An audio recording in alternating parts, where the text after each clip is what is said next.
Scotland, 15 for Northern Ireland, 16 or 17 for England and Wales.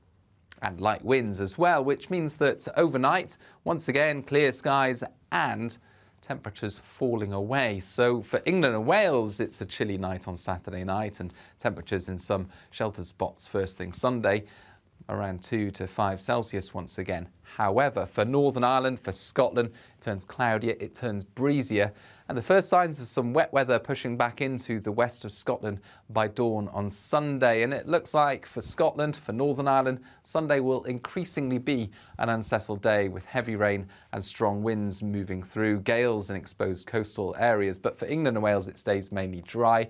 Monday sees drier and brighter weather for all, feeling warm in the south.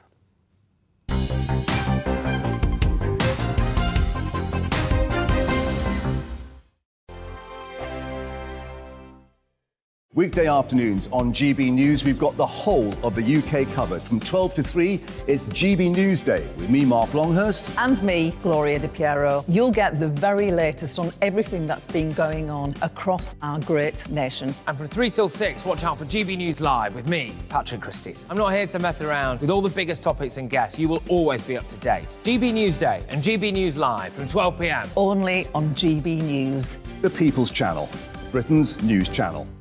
Hello there, it's Eamon Holmes here from Breakfast on GB News. We're not just on your television and your screens, you know. We're on DAB plus digital radio, so you can listen to your favourite shows on the move. If you've not yet listened to GB News Radio, it's very simple. We're on your radio player and TuneIn apps, on your smart speaker, phone or tablet, or online at gbnews.uk. Take us with you wherever you go. GB News Radio. You never have to miss a moment of the People's Channel. Join my show Farage, 7 p.m. till 8 p.m. Monday through Thursday. And there you will get opinion, analysis, debate, and I'll cover stories that nobody else dares to touch. You've been cancelled. Join the club. Oh my goodness me. And then for the last 15 minutes, talking pints. We're over a drink. We have a civilised conversation with someone. We very often disagree, but we do it in a grown-up way. Come and join me on Farage. Hello, I'm Simon Evans. Join me on GB News for Headliners at 11 p.m, where I'll be joined by 2 of the country's top comedians as we take a look at tomorrow's newspapers tonight. If it's a big story, we'll be covering it, I guarantee, but we'll also have some fun along the way. That's GB News Headliners at 11 p.m. We won't put you to sleep, unlike some of the other paper review shows out there. So join us, 11 p.m, 7 nights a week.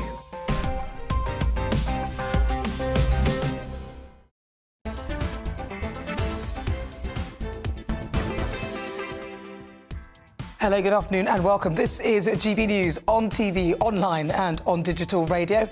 I'm Nana Akua, and for the next 2 hours, me and my panel will be taking on some of the big topics hitting the headlines right now. This show is all about opinion. It's mine, it's theirs, and of course it's yours. We'll be debating, discussing, and at times we will disagree, but no one will be cancelled. So joining me today is consultant editor at the Daily Mail, Andrew Pearce, and associate editor at the Daily Mirror, Kevin Maguire. Before we get started, let's get your latest news headlines.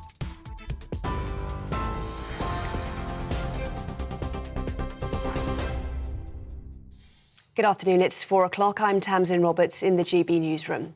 Well, let's just start with some breaking news in the last hour. A man armed with a knife has died after being shot by police in Derby. Well, we can cross live to GB News reporter Will Hollis, who's at the scene for us now. And Will, what more can you tell us about this? Yes, well, this is the scene of quite a serious police incident here in Derby in the East Midlands. Police have confirmed to us that earlier today a man who went to hospital who had been hit with a gunshot wound has now died. In a police statement, Derbyshire Constabulary said that at 9:55 a.m. today, officers reported seeing a man armed with a knife in a secure police car park. Armed officers responded, and at 10:03, armed officers discharged a weapon which did hit that man. The force said that inquiries are ongoing to identify who the man was and to identify his next of kin, and they finished by saying that the Independent Office for Police Conduct has been informed, and that's key because now there will need to be an investigation into what happened. OK, Will, thank you very much. Will Hollis, live for us there in Derby. The UK and Ireland have said they'll work towards resolving the stalemate over the Northern Ireland Protocol. Following a meeting of the British-Irish Intergovernmental Conference in London, both parties issued a joint statement. In it, they reaffirmed their commitment to reinstate an executive at the Stormont by October the 28th. Irish Foreign Minister Simon Coveney said his country was now in a different space with the UK, with a genuine effort from both sides to resolve the issues. Northern Ireland Secretary Chris Heaton-Harris stressed the importance of an executive being formed.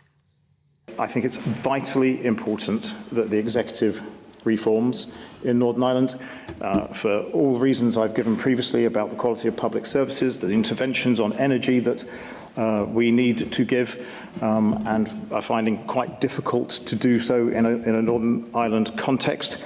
We will get there, but it would be much better and much more efficiently delivered by having an executive in place. The US president says the world is facing the biggest threat of nuclear Armageddon since the Cuban Missile Crisis 60 years ago. Joe Biden says Russia's president wasn't joking when he threatened to use nuclear weapons after suffering setbacks in Ukraine.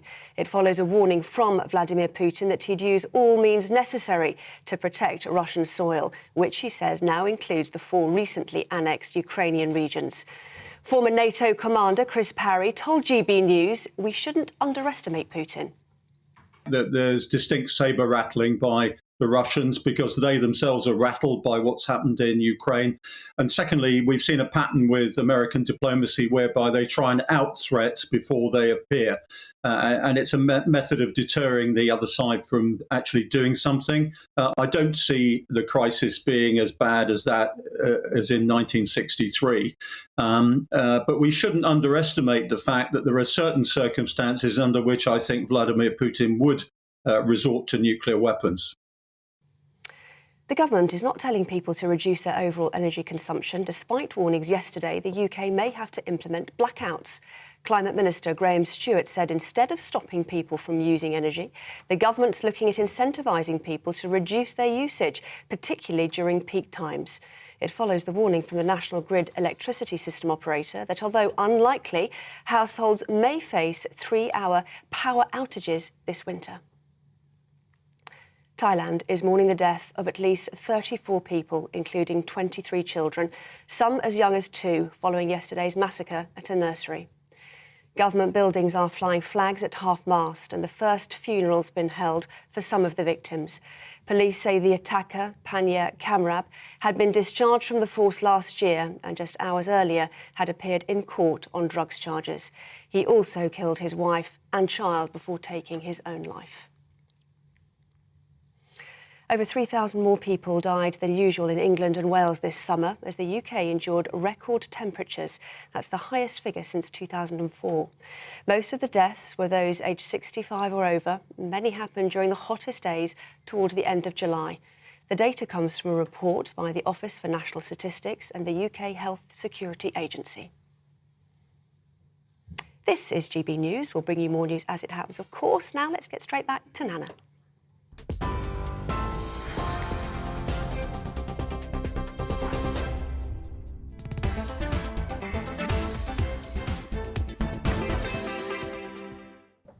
Good afternoon. It's fast approaching 6 minutes after 4 o'clock. This is GB News on TV, online and on digital radio. We are the People's Channel.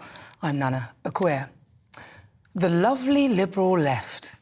It has come to my attention that many of those on the left are not as lovely as they think they are. Take the nurse calling for Tories not to be resuscitated. It's a lie, and I'm sorry, but if you have voted Conservative, you do not deserve to be resuscitated by the NHS. She later rolled back on it. I've underestimated people's ability to actually understand a joke. Ha ha, very funny. Credit to her, though, she did face the GB News cameras instead of hiding, and she rightly, in my view, lost her job as a result, so I believe she's been punished enough. But I just don't get why she thought that it was OK to say that in the first place. Then this week we had the Tory party conference with MPs being harassed by folk who appeared perfectly decent at face value, who then broke out into rabidness. I mean, there's one that seems to be something out of a zombie apocalypse. I mean, what was all that about?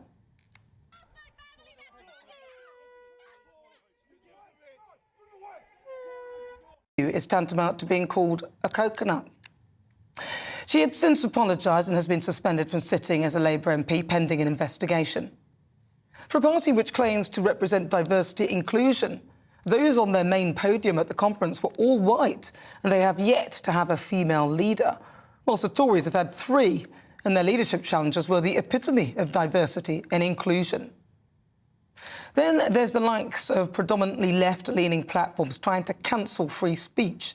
Take PayPal, who imposed their woke ideology and attempted to close accounts that didn't share their left-leaning perspective. Accounts like Toby Young's Free Speech Union. And how can we forget the bashing the left, and in particular the established media, gave Boris, leaving Tory MPs like Lee Anderson having to call them out? There's a massive witch hunt by you and the Labour Party and the mainstream media. You're on his case all the time. Even now, you don't want to let this drop, are you? You've got people in positions of influence on the left, like Angela Rayner, saying, "We cannot get any worse than a bunch of scum.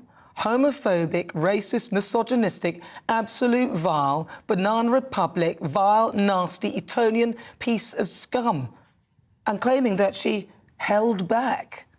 And Keir Starmer, who can't define a woman. Now, I thought that the liberal left was supposed to be #BeKind, but it seems the more I look at the so-called all-inclusive left, the more unkind and woke it actually is. So much so that it's actually beginning to cancel itself.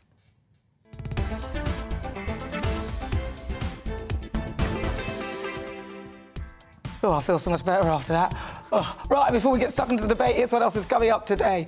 In the Great British Debate this hour, I'm asking, should NHS nurses be allowed to strike? The ballot is now officially open excuse me, for nurses to cast their vote over whether to take industrial action to increase their wages.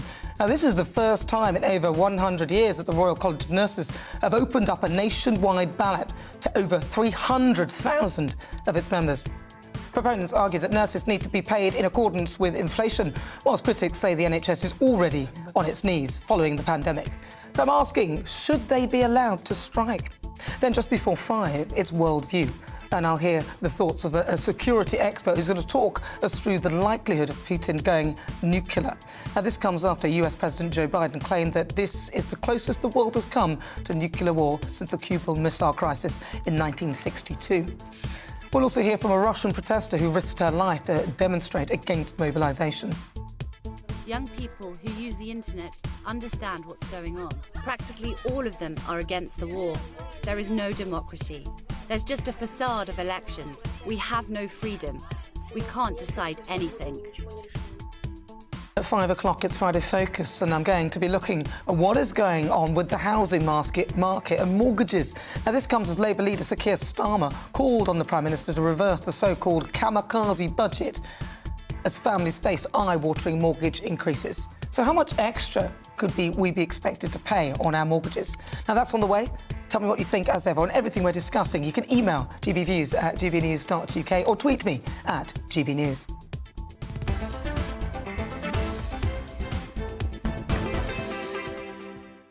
Right, let's do this. Let's get started. Let's welcome again to my panel consultant editor at the Daily Mail, Andrew Pierce, and associate editor at the Daily Mirror, Kevin Maguire. Hello, both of you. Nice to see you both together on my panel. Yeah, it's great, I think. You mean it's nice to see me? You Yeah. just put up with him. No, he's fabulous as you. No, it's really such a pleasure to have you on. Thank you so much for coming in and talking and being part of the show. I'm going to start with you, Kevin, because obviously I talk about this wonderful liberal left, but the more I look at it, they seem less liberal and they seem less left, and they seem to be, in my view, turning more to the right. But what's your thoughts on that? Well, there are some nasty people on the left, just as there are on the right. But if you're on the left, you're supposed to be rather nicer. Yes, that's not what I supposed to thought. be racist. I mean, it should be part of your very essence. But they are the exceptions. I mean, that nurse admits she got it wrong. Do not resuscitate. Something said in the heat of the moment, out of frustration, what's happening in the NHS. Of course, it's wrong. Of course, she wouldn't have done it, and she's paid a high price. But no, look, I'm on the left. I tell you, there are a lot of nasty people on the right. The amount of abuse I get... Why is he looking at me when he says that? Why is he looking at me? You're all right. Look, you can have pretty ferocious arguments. That's fair enough. But it's when you go into real personal abuse and threats of violence. I've had them. But this nurse in particular, and obviously I don't want to highlight her because she has apologised. We took our crew and, you know, we say silly things. But it wasn't actually just that was the only thing that she'd done. I mean, if you looked at her Twitter feed, there were other comments that were pretty bad. And I find often, under the guise of #BeKind, there seems to be this almost blindness to this kind of behaviour. Yeah, I think there's a big problem on social media because one time people would have been muttering at their tellies or, you know, groaning in the corner of a pub. Now you put it on a platform and it's there and it hangs around, and too many people don't think before they tweet or post on Facebook, use Insta, you know, whatever their platform is. But it doesn't mean everybody on the left is horrible, just as I don't believe everybody on the right is horrible. And it's always the left point of the right and the right point of the left. Well, I think, you know, if you look, you would have to look far on the right to find some pretty unpleasant, poisonous characters. Some of them might be shouting at me now on their tellies. I think you have hit a very interesting point, though, Nana, because I think some people on the left think they've got the monopoly on inclusivity and compassion. So a classic example was that idiot Labour MP, Rupa Huck, by how dare she... I mean, it was jaw-dropping what she said about Kwasi Kwarteng. What, because he went to Eton? What, black people can't go to Eton? What, because they're not clever enough, not posh enough, not rich enough? And she wasn't shouted down at the Labour conference for saying it, which was extraordinary. Now, the fellow panellist challenged her, quite right too. But you often get... I mean, Angela Rayner, for instance, that outburst, it was late at night, it was the Labour conference. I'm not suggesting she'd been on the source, but it was late at night and it can get a bit heated. But if that had been a Tory had said that, it seems they get there for the high jump, but because they're on the left, they seem to get away with it more. And they do. Some people on the left think we monopolise compassion, support for women. I mean, it was Labour after which brought in all women shortlist. They still haven't chosen a woman leader. How many years has the Labour Party been around, No, it's a stain on Labour. 122 years. Yeah. They've never found a woman good enough, apparently, to lead the party. The Tories chose their first one in 1975. Labour had the first... black cabinet minister, Paul Boateng, and has a high proportion of MPs and so on. You're just, you know, when you're having your monologue, I just call it a rant. Call it a rant. You know, it's your point of view. You're setting out your stall. That's, you know, it's perfectly legit. But I don't think people on the left get away with it because Rupa Huck has been suspended by the Labour Party. Angela Rayner had to apologise, and that nurse, I don't really know her politics, but she's lost her job and maybe struck off the nursing register. But the fact that she thought that she could say that, that's the point. I mean, they're saying it unchallenged. And she thought it was to a sympathetic audience. The other thing I would say, though, about Labour, look, when is Keir Starmer going to deal with Jeremy Corbyn? He was suspended, he had the whip removed from the parliamentary party because he refused to accept the findings of a major report on anti-Semitism in the Labour Party on his watch when he was leader. He's still in the Labour Party. He's just had... he accepted the findings. It was his response... to it. Yeah. But he won't be able to stand as a Labour MP at the next election. But he's still in the Labour Party. Boris Johnson... Why hasn't he been kicked out? Boris Johnson said some incredibly racist things, particularly about Muslims, but he also anti-Semitic in a book he wrote. Now, what was the action taken against him? None. He was also very offensive about black people, as you know. But there's no action against him. Now, this is not to say... I think his party did.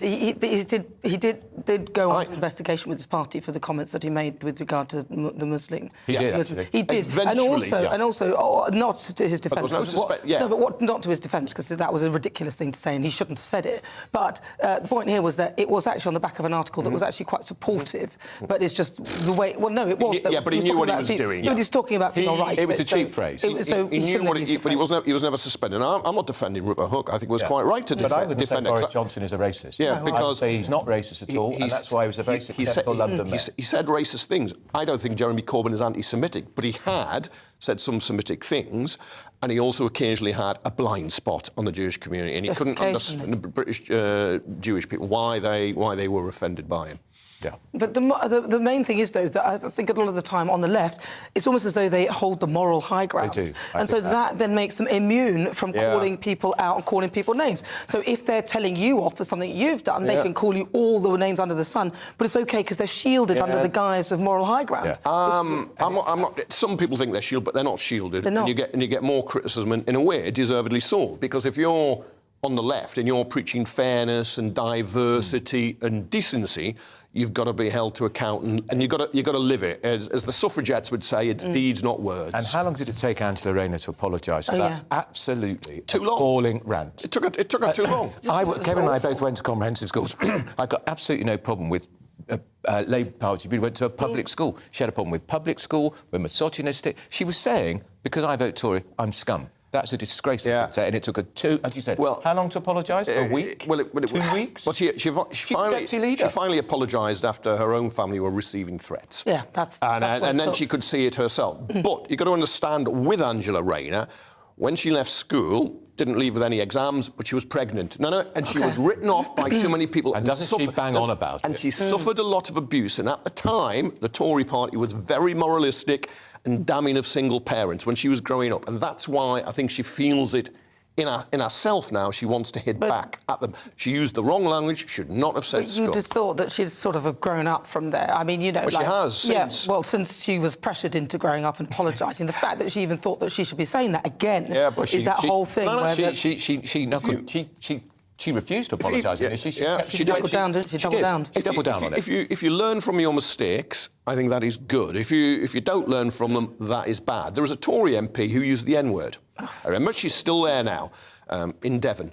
And I don't remember that. She apologised, and I think she learned a lesson and understood why it was wrong, what she said was wrong. And I think that's the right way. I don't think we should She's a big woman, though. She's a big woman. She should know that. I mean, I know that. My daughter knows that. Even my son, he's 5, he knows that. These aren't the words that there may be many other black Britons and people of colour who will not forgive her. But I always think, let's not just grab a burning torch and a pitchfork and go for people. Why not? Let's point... Yeah, well, no, I can see on... I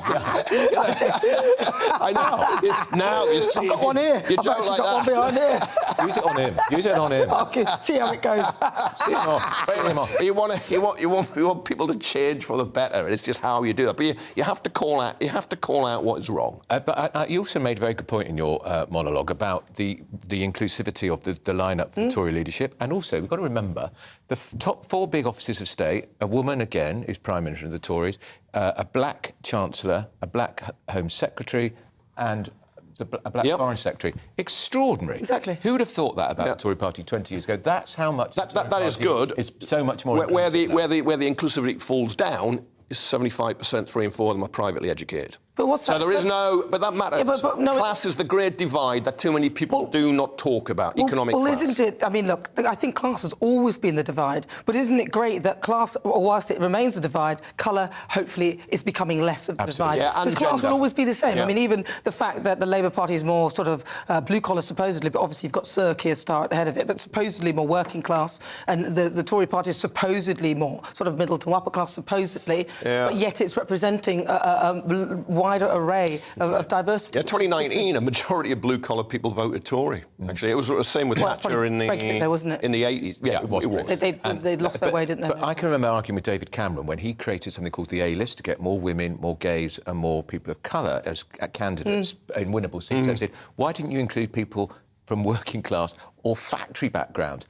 Never occurred to him. Never occurred to him. 25 years ago, when Kevin and I, 30, first worked in Parliament, there were lots of factory workers on the Labour benches. They vanished. Yeah. And there are none on the Tory benches. Coal miners, there are no pits anymore. Oh, it feels like you guys are agreeing. What is this? It won't last. Don't worry. Well, if you just joined me, welcome. This is GB News. We're live on TV, online and on digital radio. After the break, it is time for the Great British Debate this hour. And I'm asking, should NHS nurses be allowed to strike? Now, for the first time in its 106-year-old history, the Royal College of Nurses are asking 300,000 of its members if they want to participate in strike action over a pay dispute. Now, the General Secretary of the RCN, Royal College of Nurses, has urged its members to vote in favour of industrial action to fight for a pay increase and combat staff shortages. But, of course, we've had COVID, and that's led to patient backlogs pushing the health service to its knees. So what are your thoughts? Should the NHS nurses be allowed to strike? Get in touch, send me your thoughts, gbviews@gbnews.uk. You can also tweet me at GBNews, and there is a poll up right now asking that very question. Cast your vote. First, though, it's the weather.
Weekday afternoons on GB News, we've got the whole of the UK covered. From 12 to 3, it's GB News Day with me, Mark Longhurst. And me, Gloria Di Piero. You'll get the very latest on everything that's been going on across our great nation. And from 3 till 6, watch out for GB News Live with me, Patrick Christys. I'm not here to mess around. With all the biggest topics and guests, you will always be up to date. GB News Day and GB News Live from 12 p.m. Only on GB News. The People's Channel, Britain's news channel.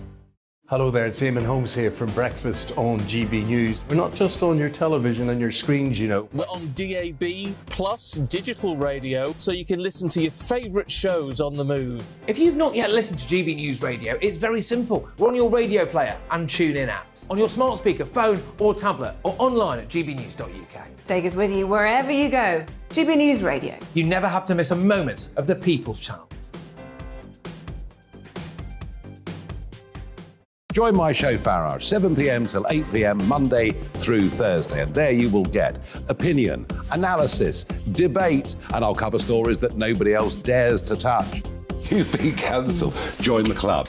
Oh my goodness me. And then for the last 15 minutes, talking pints. We're over a drink. We have a civilised conversation with someone. We very often disagree, but we do it in a grown-up way. Come and join me on Farage. Hello, I'm Simon Evans. Join me on GB News for Headliners at 11 p.m, where I'll be joined by two of the country's top comedians as we take a look at tomorrow's newspapers tonight. If it's a big story, we'll be covering it, I guarantee, but we'll also have some fun along the way. That's GB News Headliners at 11 p.m. We won't put you to sleep, unlike some of the other paper review shows out there. So join us, 11 p.m, 7 nights a week.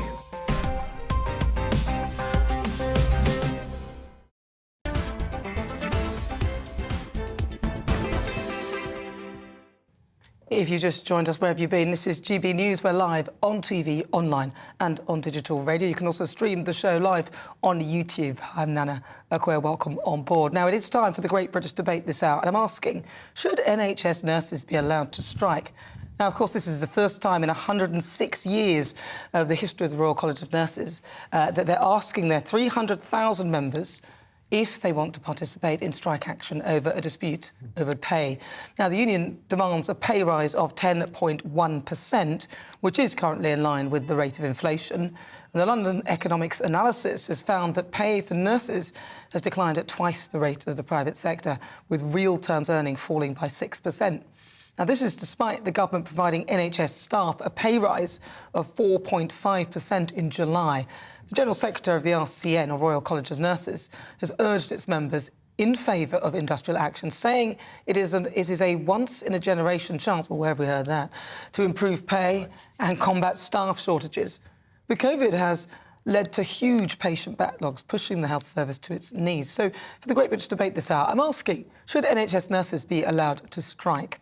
Well, I'm joined now by Julia Taylor, a psychiatric nurse from north east of England. Now, so Julia, first of all, do you support the strikes? No. No, I don't, Nana. I can't hear you. Why is it that you don't support the strikes? Two reasons mainly. Firstly, we do deserve a pay rise. We absolutely do. But so do the police, so do teachers, so do social workers, so do people on minimum wage. OK? The first reason I wouldn't go on strike, the pandemic. We've got a massive backlog of people. Is it nearly 7 million people we've got to see? If I go on strike for one day, that's 4 patients of mine that I won't get to see that day. And the second reason, which I think is the most important, striking won't change anything. All we're going to do is end up looking really greedy, like the MPs did back in March when they awarded themselves, £2,200 extra pay rise, a year. So, no. And I also think, while there's a Tory government in place, there's not a chance that any public sector pay workers will get any pay rise in line with inflation. It's as simple as that. It is what it is. But you've mentioned a couple of things, obviously the pandemic and the fact that if you do strike, when you guys get back to work, it'll be even more demanding. But what's your thoughts? Because a lot of people would say that perhaps you're being, in a sense, taken advantage of because this is the situation. And so what action can you take other than striking? Right. I've got an idea, and I wish everybody would do this. We need to make a massive protest. Every single NHS worker that can get to London on a certain date and protest, and anybody that works in the public sector, that's the way to change things. Get noticed, barrage your local MP with complaints about pay, get them realising that the Tories, this is, that they've got so many people in this country that don't like them and won't vote for them simply because of the way that they're treating people. I mean, that 45 pence pay thing with the getting the rich richer. When they did that, I was nearly on the ceiling. But when they reduced that, I did think, oh, well, fair enough, they've listened. So they do listen. And that in itself's proved that they do listen. It's not backtracking. It's listening to the public. So there's lots of things we could do. And I think we've gone from initial disagreement about pay to fight without the conflict resolution bit in the middle. We need to do that. And this is part of the conflict resolution. Well, that's the bit that the unions are supposed to do before the strike. I presume that's they already are suggesting that you may want to strike and, suggesting it might be a good idea. Yeah. I actually got a paper through from Unison the other day, and they are doing the same. They're asking if we want to strike. I'll get shot down in flames. I know I will, by a lot of nurses, that are going on strike. I don't even know if some of my colleagues are going on strike, but they might see this and, they'll think, why is she saying that? It's the pandemic. There's nearly 7 million people waiting. Is that not enough? I know we're backed into a corner and there's nothing we can do about it at the minute. I think we need to wait for 2 years and see what happens and then go for the pay rise. So you would say, briefly, that nurses should be allowed to strike? Do you think it should be They should be allowed to strike, yeah. But the thing is, they're not. If every single nurse said, right, we're off, bye, we're striking, within 30 seconds we'd get what we want. What is the point in some nurses going on strike and a skeleton staff to manage little outcomes that might happen that day? That's not going to change anything. We're just going to end up looking really, really greedy. Well, Julia, listen, thank you so much for your thoughts. We appreciate you coming on to tell us that. That's Julia Taylor. She's a psychiatric nurse. I'm also joined by Alaya Butt, an NHS physiotherapist and an NHS staff voice. OK, so your views then. You support the strikes, I presume. What's the reasoning behind that? What are your thoughts on it? Hi, so I'm Alia, I'm a psychotherapist. I wouldn't necessarily say anybody who works in the NHS, particularly nurses, want to go on strike. I think, and I'm speaking directly maybe to Julia here, we've been protesting for, years and years and years. We've been upping those protests over the pandemic, even when it had to be done in kind of more creative ways because of the lockdown. But unfortunately, we're not being listened to. And you're right, there's not nearly 7 million people on wait lists, but we've also got 165,000 vacancies. We're struggling to recruit staff, we're struggling to retain staff. So it just means that people are working in dire conditions, horrific conditions, where they're burning out, they're leaving the workforce in swathes. I agree with Julia that it's a terrible time to have to strike. However, if we wait any longer, there'll be no NHS and there'll be no staff in the NHS. The situation will only get far worse. I think to the point about listening to the public and, the government's decision to reduce the uncosted, to bring it down from 45 to 43 billion uncosted tax cuts, that's because of the public's uproar against a small kind of part of their policy. But that does show that they do listen, and so it does show that they do listen to public uproar. It doesn't necessarily show that they that we're being listened to because we're being understood. It's because people are saying that they won't take things the way that they're being delivered.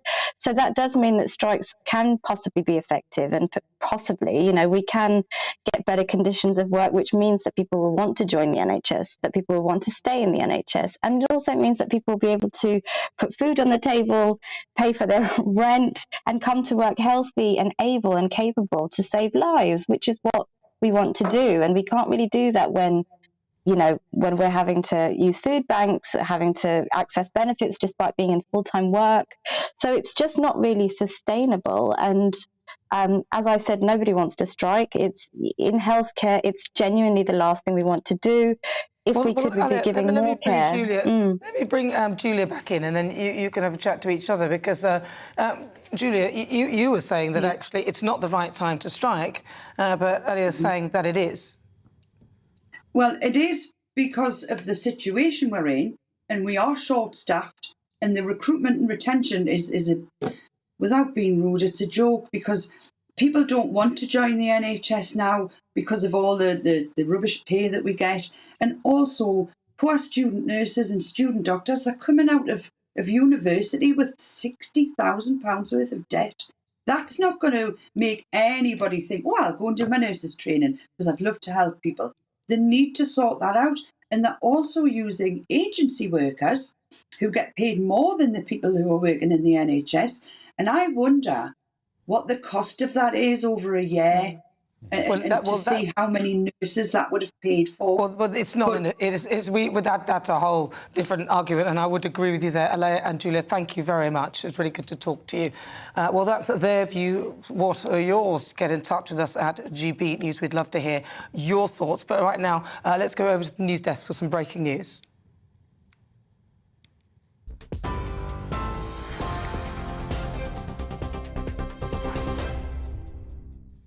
Nana, thank you. It's 4:34. I'm Tamsin Roberts in the GB newsroom. Well, yes, just bring you a little bit of breaking news. The Minister for Trade Policy, Conor has been sacked from the government after a complaint of serious misconduct at this week's party conference.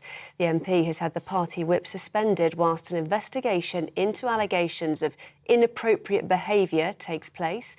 Downing Street says all ministers should maintain the high standards of behaviour, as the public rightly expects. So that news just in the last couple of minutes. Other stories now. A man has died after being shot by armed officers responding to reports of someone with a knife in a police station car park in Derby. It happened in a secure car park of Ascot Drive police station just before 10 this morning. Derbyshire Constabulary said armed officers were sent to the scene where a police firearm was discharged. The force said inquiries were ongoing to identify the man who died. The Independent Office for Police Conduct has been informed.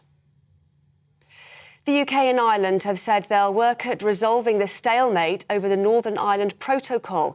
Following a meeting of the British-Irish Intergovernmental Conference in London, both parties reaffirmed their commitment to reinstate an executive at Stormont by October the 28th.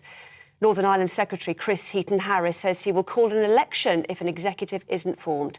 Irish Foreign Minister Simon Coveney says his country is now in a different space with the UK, with a genuine effort from both sides. The US president says the world is facing the biggest threat of nuclear Armageddon since the Cuban Missile Crisis 60 years ago. Joe Biden says Russia's president wasn't joking when he threatened to use nuclear weapons after suffering setbacks in Ukraine. It follows a warning from Vladimir Putin that he'd use all means necessary to protect Russian soil, which he says now includes 4 recently annexed Ukrainian regions. Over 3,000 more people died than usual in England and Wales this summer as the UK endured record temperatures. Most of the deaths were those aged 65 or over, and many happened during the hottest days towards the end of July. The data comes from a report by the Office for National Statistics and the UK Health Security Agency. TV, online and DAB+ radio, this is GB News. Don't go anywhere. Nana will be back in just a moment.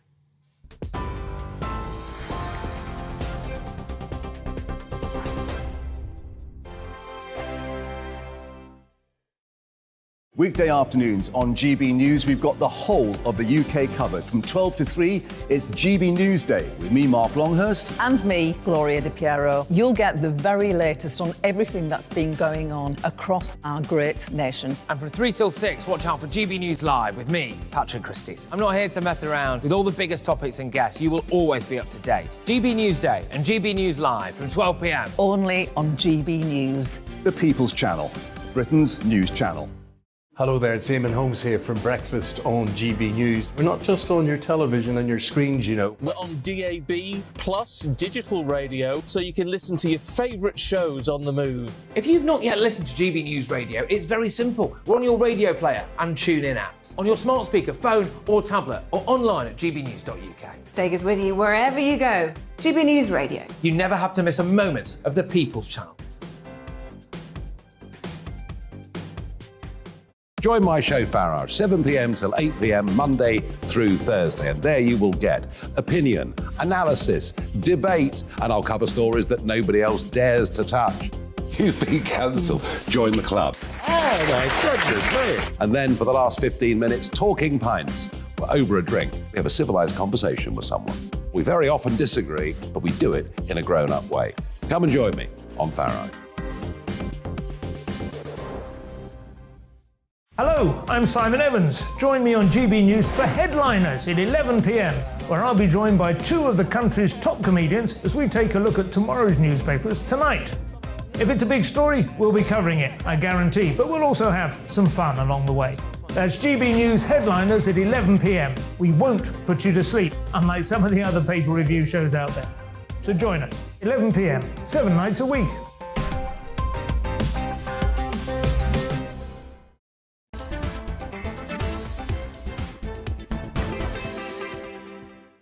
Welcome back. This is GB News on TV, online and on digital radio. We are the People's Channel. I'm Nana Akua, and it's back to our Great British Debate this hour. And I'm asking, should NHS nurses be allowed to strike? Now, for the first time in its 106-year-old history, the Royal College of Nursing are asking 300,000 of its members if they want to participate in strike action over a pay dispute. Now, this is despite the government providing NHS staff a pay rise of 4.5%. That was back in July of this year. The General Secretary of the RCN, or Royal College of Nursing, has urged its members to vote in favour of industrial action, saying that it is a once-in-a-generation chance, to improve pay and combat staff shortages. But the NHS is suffering from huge patient backlogs. That's following the pandemic. So for the debate this hour, I'm asking, should NHS nurses be allowed to go on strike? Let's see what my panel make of that. I'm joined by Associate Editor of the Daily Mirror, Kevin Maguire, and Consultant Editor of the Daily Mail, Andrew Pearce. Right, so Andrew, I'm going to start with you. What do you think? Should they be allowed to actually strike in the first instance? It's been 106 years since they actually had a strike, which means that it's not something that they would do ordinarily. So what's the point of having that? It's so difficult, isn't it? Because we all love nurses. We clapped for nurses during the pandemic. I was out on my doorstep and they were fantastic during COVID. They're not paid enough.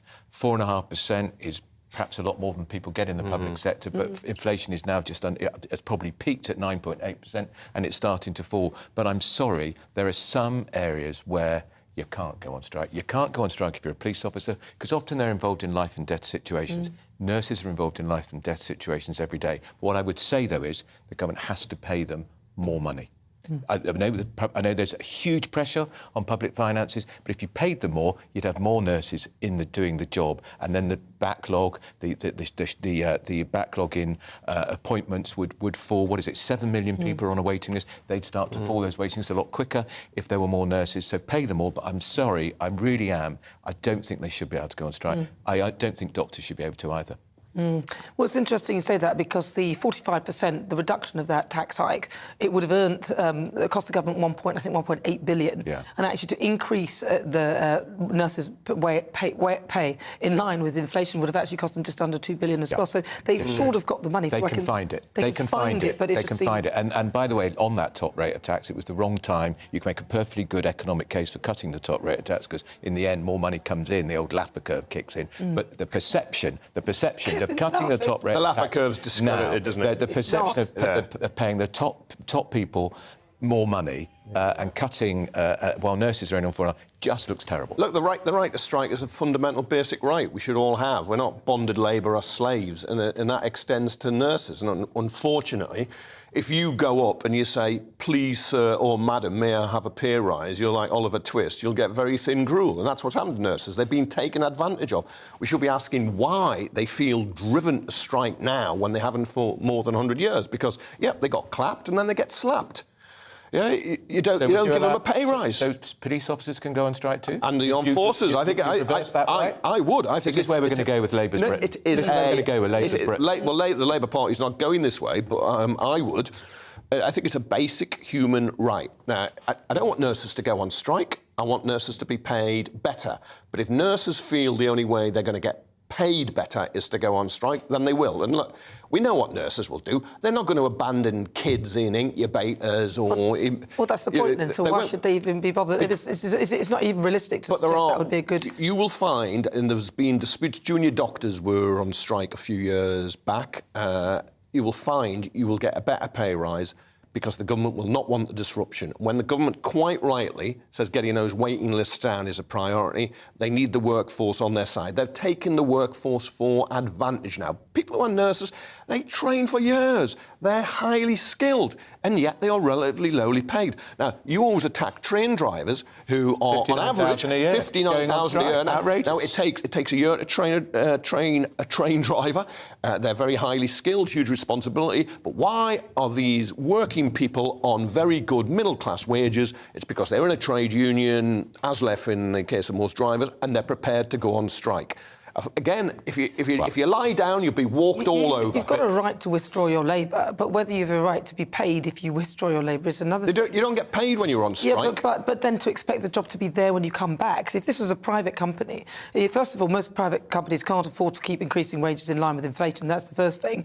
And whilst maybe in some... No, most of them can't. If the entire workforce decided to go on strike, that private company would collapse, and that workforce wouldn't have anywhere to come back. On the case of something like the nurses, we're going to start supporting them. There have been strikes all over the country in refuse services, privately run, because they're contracted out by councils, and in buses, mainly privately run. And the workers who've gone on strike have won big increases, often in double figures, not just matching inflation, beating it. Those companies can afford to pay when they have to. Where's all the money going? We've seen the amount of the national income going in dividends and profits rising while the amount coming in wages has fallen. But the RCN say once in a generation. What do they mean by that? Because how do we know they won't go on strike again next year and the year after that? There's no such thing as once in a generation, and it will lead to a dramatic deterioration in the standard of health, and it will lead to people dying because people won't be able to get into a hospital. A&Es there'll be a problem. People will die if nurses go on strike. That's a big responsibility. I know they're not paid enough, but I say this, you lose your right to strike, but they've got to pay them more. And as you point out, that $2 billion, they're not now going to cut the top rate of pay. That could go to nurses' pay. I would say pay them, you know, maybe do pay them in line with inflation, but on the condition that if that is done, they're not allowed to strike. They lose the right to strike. Lose the right to strike. Police officers can't go on strike. The army can't go on strike. You pay them, they won't go on strike. That's it. You pay them, they won't go on strike. How do you know? How do you know they won't go on strike? Because they want to match inflation. People who are well paid and get big offers do not go on strike. People have to go on strike to be well paid. Train drivers have. And get train drivers have not had a pay rise for 3 years. So they get paid well. And they haven't got an offer. But a lot of people in private companies, you know, that aren't have any sort of public responsibility in a sense like the train companies, they can't just go on strike. Wages in the private sector are going up much faster at the moment than in the public sector. Yes, but you don't get all the benefits. And with the trains here, this is the other thing I would do. Get on with this legislation, Prime Minister, which says, just as it does in France and Germany and Italy, in trains, if they're going to withdraw their labour, there has to be a minimum level of service provided of at least 40%. Kevin mocks that. It's what happens in France, it's what happens in Germany, in your beloved EU, so why can't we insist on it here? It doesn't happen in France, they don't go to work. And the truth is, there's a shortage of train drivers, so you're not going to get companies sacking them, you know, because you can't easily replace a train driver because they're so skilled and it takes a year. 59,000 there, plus overtime. What's wrong with that? Why are you against aspiration and people doing well? Why are they going on strike? Why who watching this is sympathising with train drivers who are earning 59,000? We've gone off the point here. The point is, if these nurses go on strike, people will die and they will become very seriously ill. I think you'll find there's big public support for the rail workers strike, in particularly Mick Lynch, who's emerged. I'm talking about the nurses. Well, let's see what those watching and listening think, because of course this show's nothing without you and your views. Let's welcome our great British voices onto their show. Your opportunity to tell us what you think about the topics we're discussing. Where should we go to? Should we head over to Grimsby? Yeah, why not? Nice part of the world. Yeah, isn't it? Should we have a chat with Alan McNeely? Let's see how Alan's doing. Alan, hello, Al. How you doing? So what do you think, then? Should nurses actually be allowed to strike in the first instance? Well, the Royal College of Nursing became a trade union in 1976, if memory serves me correctly. So they've got the right to strike. Whether they should strike or not is really a moral question, isn't it? If they ballot their members and a percentage or the large number of those members want to strike, well then, fair dues, but is that morally correct? And I tend to agree with Andrew in that it's not. They have a critical job to do. It involves saving lives, so therefore that should be their priority. What will happen, whether they will strike or won't strike, I don't know. The starting salary for a nurse now is 27,000, just over 27,000. It's not bad if you're starting off, 18, 19, 20. They get increases as they move up the scale. They get more experience, they get more money, and they've definitely got a long-term career if they want it. But do they have an easy job? Absolutely not. So it would be nice if not just the nurses, but the police, the military, and everyone else could get paid more. It's a case of what can the government afford? They had 2 pay awards in the last 2 years.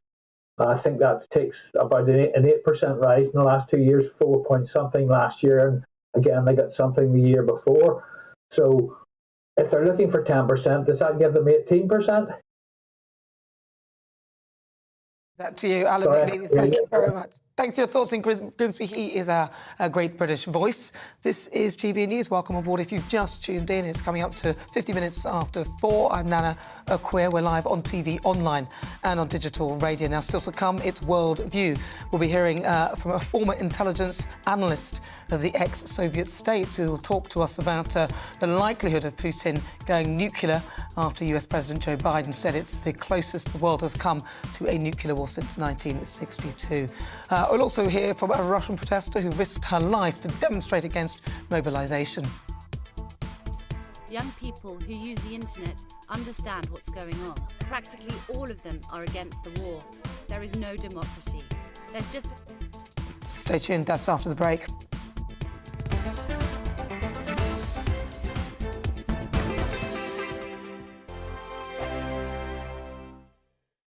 Weekday afternoons on GB News, we've got the whole of the UK covered. From 12 to 3, it's GB News Day with me, Mark Longhurst. And me, Gloria Di Piero. You'll get the very latest on everything that's been going on across our great nation. And from 3 till 6, watch out for GB News Live with me, Patrick Christys. I'm not here to mess around with all the biggest topics and guests. You will always be up to date. GB News Day and GB News Live from 12 p.m. Only on GB News. The People's Channel, Britain's news channel. Hello there, it's Eamon Holmes here from Breakfast on GB News. We're not just on your television and your screens, you know. We're on DAB plus digital radio, so you can listen to your favourite shows on the move. If you've not yet listened to GB News Radio, it's very simple. We're on your radio player and TuneIn apps, on your smart speaker, phone or tablet, or online at gbnews.uk. Take us with you wherever you go. GB News Radio. You never have to miss a moment of the People's Channel. Join my show Farage, 7 p.m. till 8 p.m. Monday through Thursday. And there you will get opinion, analysis, debate, and I'll cover stories that nobody else dares to touch. You've been cancelled. Join the club. Oh, my goodness me. And then for the last 15 minutes, talking pints. We're over a drink. We have a civilised conversation with someone. We very often disagree, but we do it in a grown-up way. Come and join me on Farage. Hello, I'm Simon Evans. Join me on GB News for Headliners at 11 p.m, where I'll be joined by two of the country's top comedians as we take a look at tomorrow's newspapers tonight. If it's a big story, we'll be covering it, I guarantee, but we'll also have some fun along the way. That's GB News Headliners at 11 p.m. We won't put you to sleep, unlike some of the other paper review shows out there. So join us, 11 p.m, 7 nights a week.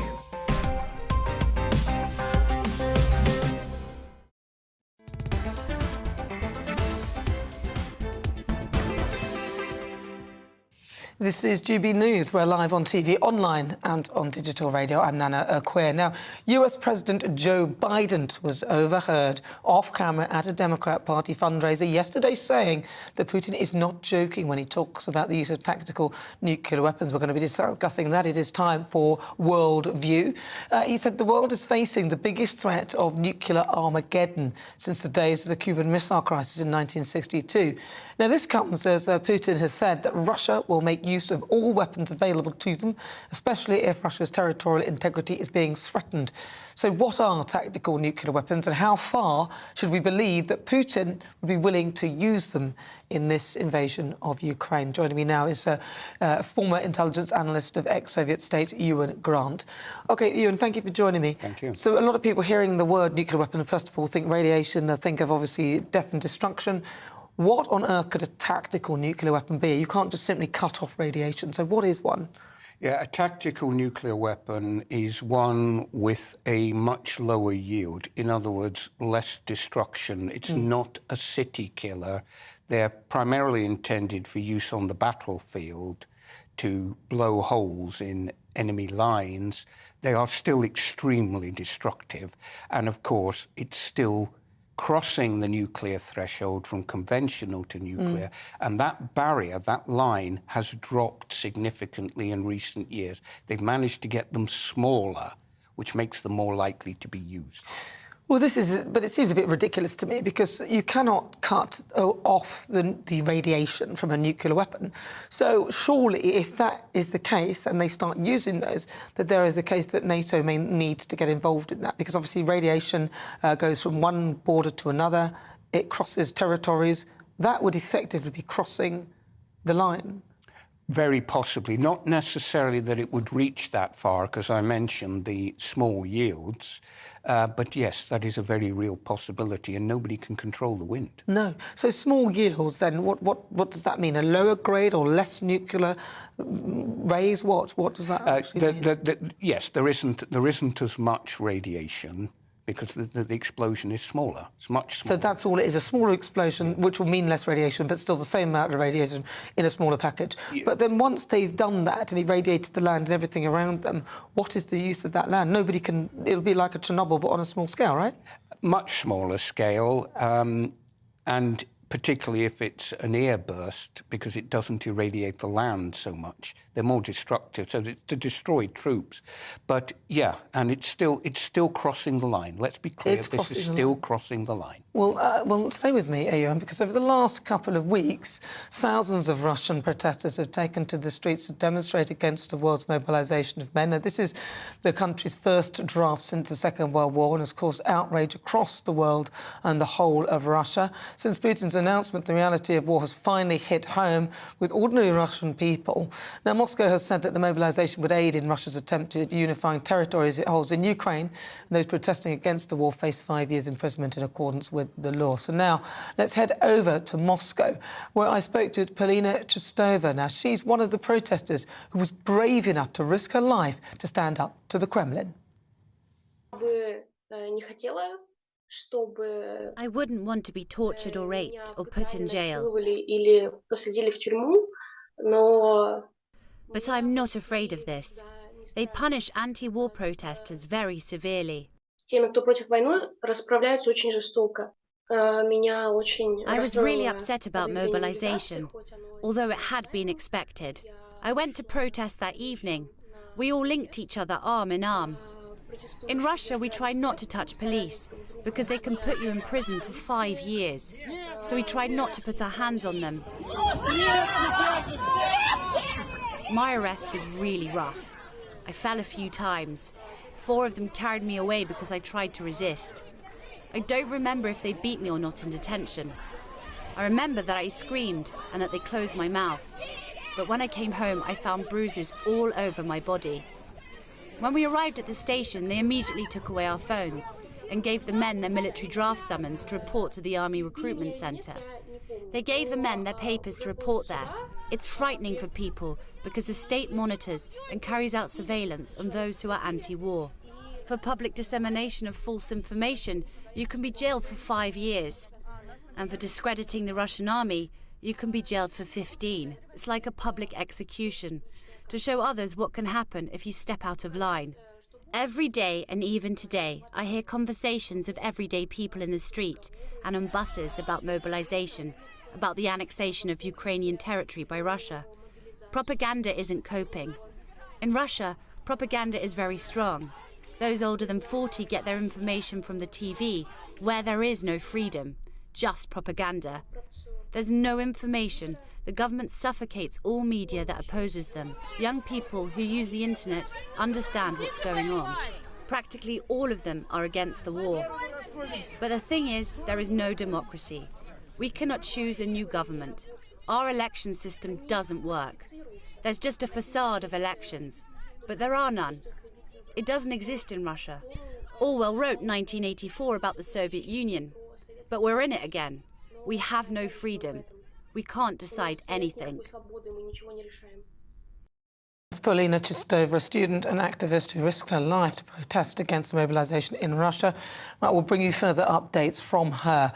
Now we're going live to Ukraine to speak to Ukrainian MP for the Golos party, Andriy Ozhchuk, to discuss the latest feelings in Ukraine.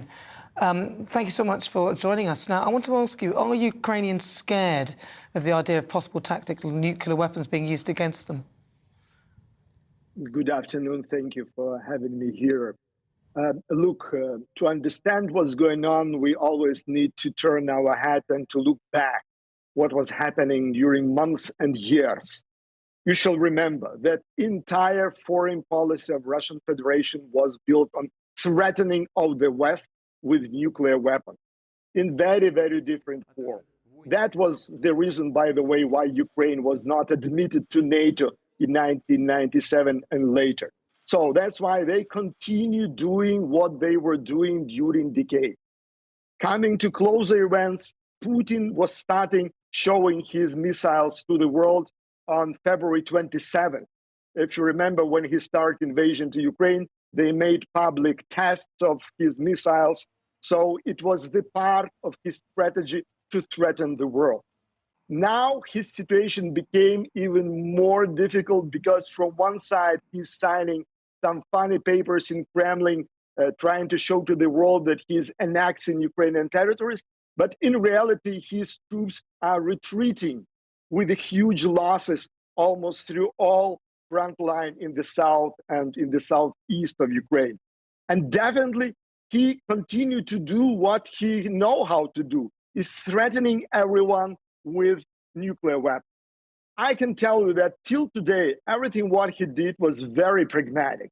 And he was using all this blackmailing strategy just to receive the result, meaning to make you in the West to be afraid. That's his target, because he wants you to make a pressure on your government, and he wants your government to make a pressure on us. But listen, now we have a Andre, consensus, Andre, with our allies. Listen, Andre, we're going to have to leave it there, but we'll try and have a longer conversation with you on Worldview, maybe on Sunday if you're available. Andre, thank you very much for talking to us. That's Andre Osachuk. He's there live in Ukraine. If you just joined me, I'm Nana Akua. This is GB News. More to come in the next hour.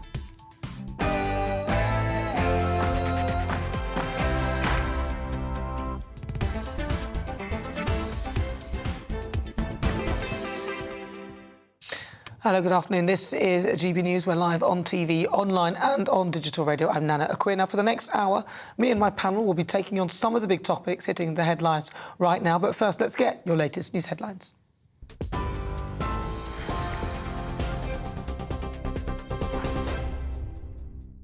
Hello, good afternoon. It's 1 minute past 5. I'm Tamsin Roberts in the GB Newsroom. The Minister for Trade Policy, Conor has been sacked from the government after a complaint of serious misconduct at this week's party conference. The MP has had the party whip suspended whilst an investigation into allegations of inappropriate behaviour takes place. A spokesperson for Number 10 says the Prime Minister has been clear that the highest standards in public life must be upheld. The UK and Ireland have said they'll work towards resolving the stalemate over the Northern Ireland Protocol. Following a meeting of the British-Irish Intergovernmental Conference in London, both parties reaffirmed their commitment to reinstate an executive at Stormont by October the 28th. Northern Ireland Secretary Chris Heaton-Harris stressed the importance of an executive being formed.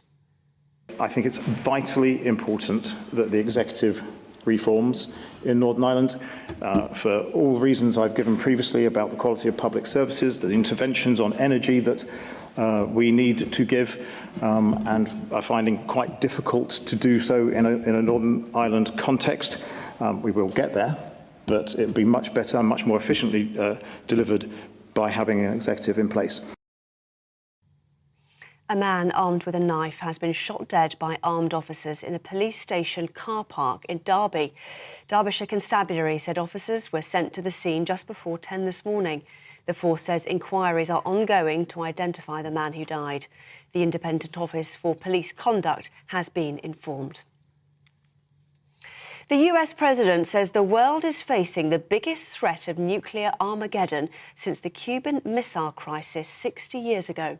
Joe Biden says Russia's president wasn't joking when he threatened to use nuclear weapons after suffering setbacks in Ukraine. It follows a warning from Vladimir Putin that he'd use all means necessary to protect Russian soil, which he says now includes the 4 recently annexed Ukrainian regions. Former NATO commander Chris Parry told GB News we shouldn't underestimate Putin. There's distinct saber rattling by the Russians because they themselves are rattled by what's happened in Ukraine. And secondly, we've seen a pattern with American diplomacy whereby they try and out threats before they appear. And it's a method of deterring the other side from actually doing something. I don't see the crisis being as bad as that as in 1963. But we shouldn't underestimate the fact that there are certain circumstances under which I think Vladimir Putin would resort to nuclear weapons. Thailand is mourning the death of at least 34 people, including 23 children, some as young as 2, following yesterday's massacre at a nursery. Government buildings are flying flags at half-mast and the first funeral has been held for some of the victims. Police say the attacker, Panya Kamrab, had been discharged from the force last year and just hours earlier had appeared in court on drugs charges. He also killed his wife and child before taking his own life. The latest search for the last victim of the Moors murderers has ended after no evidence of human remains was found. Greater Manchester Police began searching the area on Saddleworth Moor last Friday after receiving a tip-off Keith Bennett may be buried there. The 12-year-old was one of 5 children killed by Ian Brady and Myra Hindley in the 1960s and is their only victim whose remains have never been found. The force says it's committed to finding answers for Keith's family. The Royal College of Midwives is urging its members to vote for strike action in a 4-week ballot from November.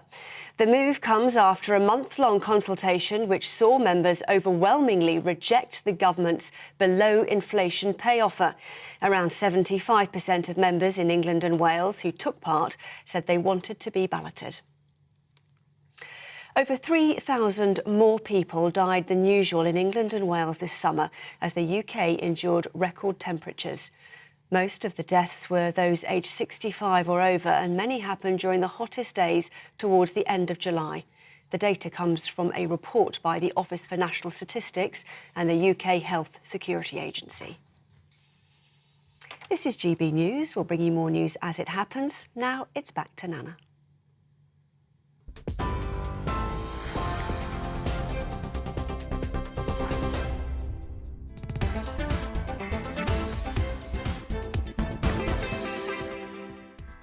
Good afternoon, this is GB News. We're live on TV, online and on digital radio. I'm Nana Akua. For the next hour, me and my panel will be taking on some of the big topics hitting the headlines right now. This show is all about opinion. It's mine, it's theirs, and of course it's yours.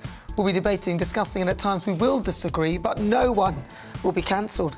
Joining me today is consultant editor at the Daily Mail, Andrew Pearce, and associate editor at the Daily Mirror, Kevin Maguire.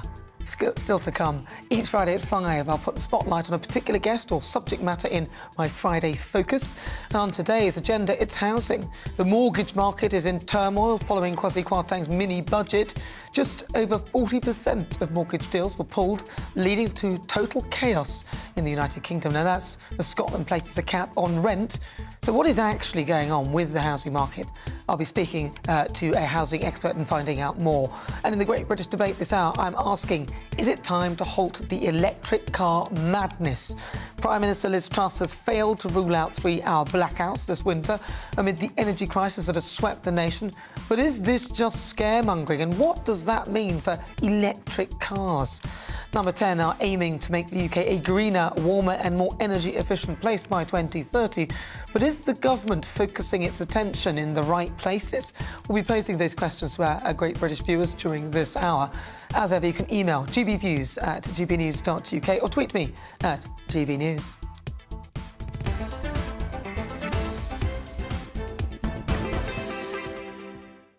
Right, let's kick things off in our Friday Focus feature. And today I'm discussing the housing crisis as the market is currently undergoing a turbulent spell. 12 days ago, since the announcement of the mini-budget, 41% of mortgage deals were pulled, leading to huge uncertainty for those trying to get on the property ladder. Now, this has led to mortgage interest rates rising just above 6%, meaning that households across Britain are now spending an average of 27% of their income on repaying their mortgages. And in Scotland, the Tenant Protection Bill has been passed as emergency legislation as part of the government's response. And the legislation includes a cap on rent increases after the 6th of September. And a 6-month ban on evictions. Although many have welcomed this move, letting agents believe the legislation will fail. So what is really going on in the housing market? Right, joining me now to discuss this is broadcaster and property expert Ricardo Blanco. Ricardo Blanco, right, well, this is... OK, so it's a collection of things that appear to have gone on, hasn't it? I mean, first of all, you've got the Chancellor's budget, which, to be fair, housing, the interest rates on mortgages needed to rise. This was probably a great excuse for them to slap up the prices and put up the rates, so fair enough. But then there's the other side of it, where a lot of people have been lost in the whole chain. The chain has collapsed, in a sense. And then you've got landlords who have now got increases in their mortgages in Scotland, now being capped. I mean, this is a catalogue of disasters. Talk to me. It is, yes. I mean, what happened basically was that the mini-budget kind of turbocharged interest rates. The markets were expecting rates to go to 3.5%, that's bank base rate, by next summer. But now we're looking at 6% probably. And that's why a lot of lenders pulled their products. And we had a week, really, where something like 50% of mortgage products were pulled. And that's because lenders weren't sure what was going on with the market. They've now settled down at 2- and 5-year fixes being around about 6%. And they were kind of, 3 to 4% a couple of weeks ago. So it's been a big jump for people. And it's particularly stressful if you're about to change your mortgage or switch product. What's going on in Scotland is quite particular, of course, because they've decided to freeze rents until March. Now, this is a problem for landlords, of course, because their mortgages are going up and their costs certainly aren't going anywhere. Now, if you look at the Office of National Statistics rental index, it says that prices are going up by 3.6% in Scotland. So it's not like they're going up hugely. And often when tenants are in situ, the landlord doesn't tend to increase rents. So it's a bit unfair with the landlord, because if the landlord has to remortgage in between and the tenant is on a set rent, and the hike is quite quick and fast, then in Scotland they're capped as to how far they can raise that rent. So that won't work. No, and the problem is it leads to landlords selling up, and also people stop investing in their properties because, they're not getting enough rent to cover the costs. It's also going to affect social housing because, of course, social housing won't be able to increase their rents as much as they need to. And it's also going to put developers off from building new properties in Scotland because they're worried that suddenly these measures can come from nowhere. So it's very unsettling for the housing market in Scotland. And a lot of people who've first-time buyers, for example, this is going to have an effect on them because you can get the mortgage, but it's going to cost you more. Yes, I mean, this is a real worry for first-time buyers. And as you mentioned, I think a lot of people have been pulling out of purchases. Anecdotally, I've heard that a lot in the last couple of weeks. I've heard it a lot as well. Yes, yes. And, what people are expecting is that prices might go down next year. We're getting predictions of between 5% and 15% in price falls next year. So, of course, a lot of first-time buyers are, going to be thinking, I might as well wait a year or a couple of years until prices come down, if they do come down. And anyway, we think mortgage rates will peak around about this time next year, or perhaps just before this time next year. So why not wait until they start falling in a couple of years' time? But it's more like a market correction, really, in actual fact, because we've had a long period of very low interest rates where savers have been losing out quite substantially. People with pensions have been losing out quite substantially. It's encouraged people to actually borrow money because the rate of the payment is actually less. Surely, in the long run, whilst it's not great, it is the right thing. It's a very important point you make. make. Because it will bring house prices down as well. Absolutely. I mean, house prices go in cycles. The last crash was 2008, and we tend to see prices then kind of go up and come back down again. And that often happens in a cycle of around 14, 15, 16, 17 years. Well, we're sort of 14 years away from that. So, a lot of people are saying it's about right for the cycle to kind of correct itself. And then, of course, prices will probably start going up again towards the end of this decade. And you're right, we're so used to low interest rates. I mean, we've had them for over a decade. And actually paying a mortgage of 6% was pretty normal. It was normal when I bought my first house, 5%, 6%. That was perfectly normal. I think the problem is that people have really leveraged themselves, so they've got much bigger mortgages than they used to have because they're paying kind of quite cheap mortgage rates. Oh, that's right. The particular problem, I think, is when people come out of those 2-year fixes that they took last year or the year before. I've got them myself at 1.25%, 1.45%, 1.65%. If you're now having to refix at 6%, I would say you're probably better going to a tracker or a variable rate at around about 3% and just hanging on that until the fixes come back down again. But it's a big risk if you're tracking the base rate and that goes up. I mean, it's a huge risk, actually. I mean, luckily for me, I have one of the properties I fixed for a 5-year fixed in April. I had this sneaky feeling that things were going to go bad. Oh, brilliant, yes. And it was a slightly higher rate. I think it was 2.3% because it was But looking at that now, it's an actual gift, isn't it? Yes, the joy of hindsight. Yeah, I got some 5-year fixes at 1.65% at that time. And, you know, I mean, this is how much they have gone up in all that time. I mean, certainly do get advice from a mortgage broker, of course. Don't just take what I'm suggesting as advice. I just offer it as for people's research and information. Always talk to a mortgage broker if you want to change your mortgage. Well, let's have a chat to property expert Russell Quirk. Russell, you joining us live. I mean, what do you think of the Scottish legislation that has been passed? I think it's opportunistic and populist, frankly. I think it's more political than anything else. The problem with such a kind of knee-jerk reaction, whereby it kind of plays well to the audience of tenants, particularly from a left-leaning government, which obviously Nicola Sturgeon's is, the problem is the unintended consequences. You know, saying to a landlord, you know, who may well just have 1 or 2 properties, who may well have a mortgage, may well be on a variable rate, whereby obviously that landlord therefore is now paying more money to service that mortgage. And also, of course, landlords are subject to the same cost of living crisis as we are. You know, there's a perception, Nana, that the landlord, the typical landlord, is some big faceless kind of institution that has hundreds and thousands of properties and kind of is a bit computer says no. Nothing could be further from the truth. And whether it's Scotland or the rest of Britain, most landlords, as Richard actually will attest to, have 3 properties or less and are, quite frankly, ordinary human beings like us that are subject to the same inflationary pressures. What happens if successive governments, not just the Scottish government, but certainly the English government, if they consistently bash landlords by taking away benefits, by taking away their ability, for instance, to obtain tax relief, by ensuring that the balance of power, if you like, is weighted significantly in favour of the tenant, particularly with crazy initiatives like this, which basically says if you're a tenant and you decide not to now pay your rent, the landlord cannot evict you. So it's kind of back to where we were with those emergency measures from the pandemic. So that's part of this bill. But for a landlord not to be able to increase rent by basically any amount, really, even though they themselves are under pressure, all it does is to deter those landlords from being involved in the property asset class. They'll just go and invest in other things. What that then leads to is a significant shortage of properties, not then backed up by governments being able to actually replace those properties themselves, because governments, we know, are terrible at building council houses. They just don't do that anymore. So this is a terrible, ill-thought scheme with awful unintended consequences. Well, listen, thank you so much for your thoughts. That is Russell Quirk. He's a property expert. Joining me right now in the studio is Ricardo Blanco. Ricardo, thank you so much for your thoughts as well. Right, so on the way in the Great British Debate this hour, I'm asking, is it time to halt the electric car madness?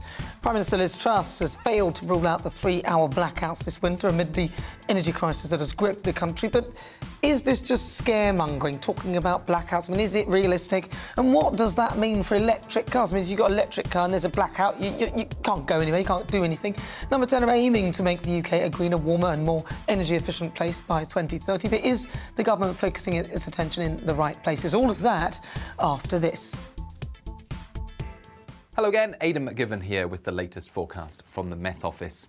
A spell of heavy rain and strong winds is crossing the country this afternoon. Showers following, and then all of that clears later, with most places seeing a dry and clear night. But an active weather front is causing some lively weather.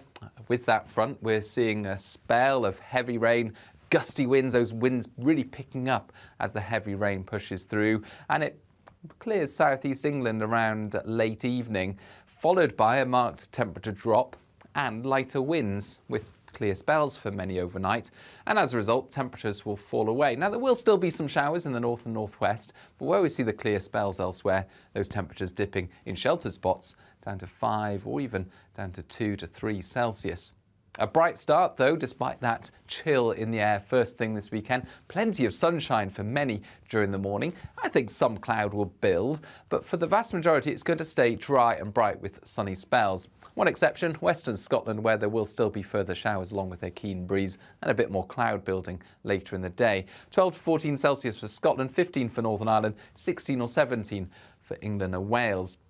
And light winds as well, which means that overnight, once again, clear skies and temperatures falling away. So for England and Wales, it's a chilly night on Saturday night, and temperatures in some sheltered spots first thing Sunday, around 2 to 5 Celsius once again. However, for Northern Ireland, for Scotland, it turns cloudier, it turns breezier, and the first signs of some wet weather pushing back into the west of Scotland by dawn on Sunday. And it looks like for Scotland, for Northern Ireland, Sunday will increasingly be an unsettled day with heavy rain and strong winds moving through, gales in exposed coastal areas. But for England and Wales, it stays mainly dry. Monday sees drier and brighter weather for all, feeling warm in the south.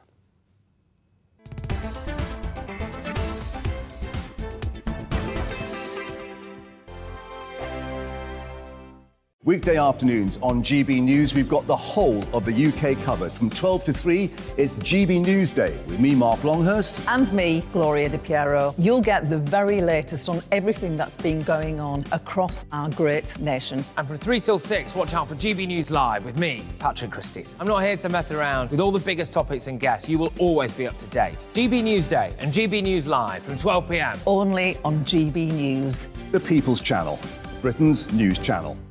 Hello there, it's Eamon Holmes here from Breakfast on GB News. We're not just on your television and your screens, you know. We're on DAB plus digital radio, so you can listen to your favourite shows on the move. If you've not yet listened to GB News Radio, it's very simple. We're on your radio player and TuneIn apps, on your smart speaker, phone or tablet, or online at gbnews.uk. Take us with you wherever you go. GB News Radio. You never have to miss a moment of the People's Channel. Join my show Farage, 7 p.m. till 8 p.m. Monday through Thursday. And there you will get opinion, analysis, debate, and I'll cover stories that nobody else dares to touch. You've been cancelled. Join the club.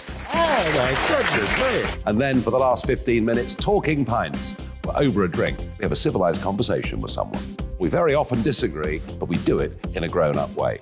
Come and join me on Farage. Hello, I'm Simon Evans. Join me on GB News for Headliners at 11 p.m, where I'll be joined by two of the country's top comedians as we take a look at tomorrow's newspapers tonight. If it's a big story, we'll be covering it, I guarantee, but we'll also have some fun along the way. That's GB News Headliners at 11 p.m. We won't put you to sleep, unlike some of the other paper review shows out there.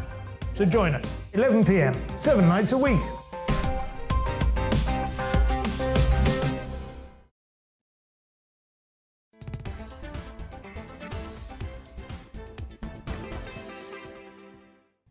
Good afternoon. Coming up to 23 minutes after 7 o'clock. This is GB News. I'm Nana Akua. We are the People's Channel, and it is time for the Great British Debate this hour. And I'm asking, is it time to halt this electric car madness?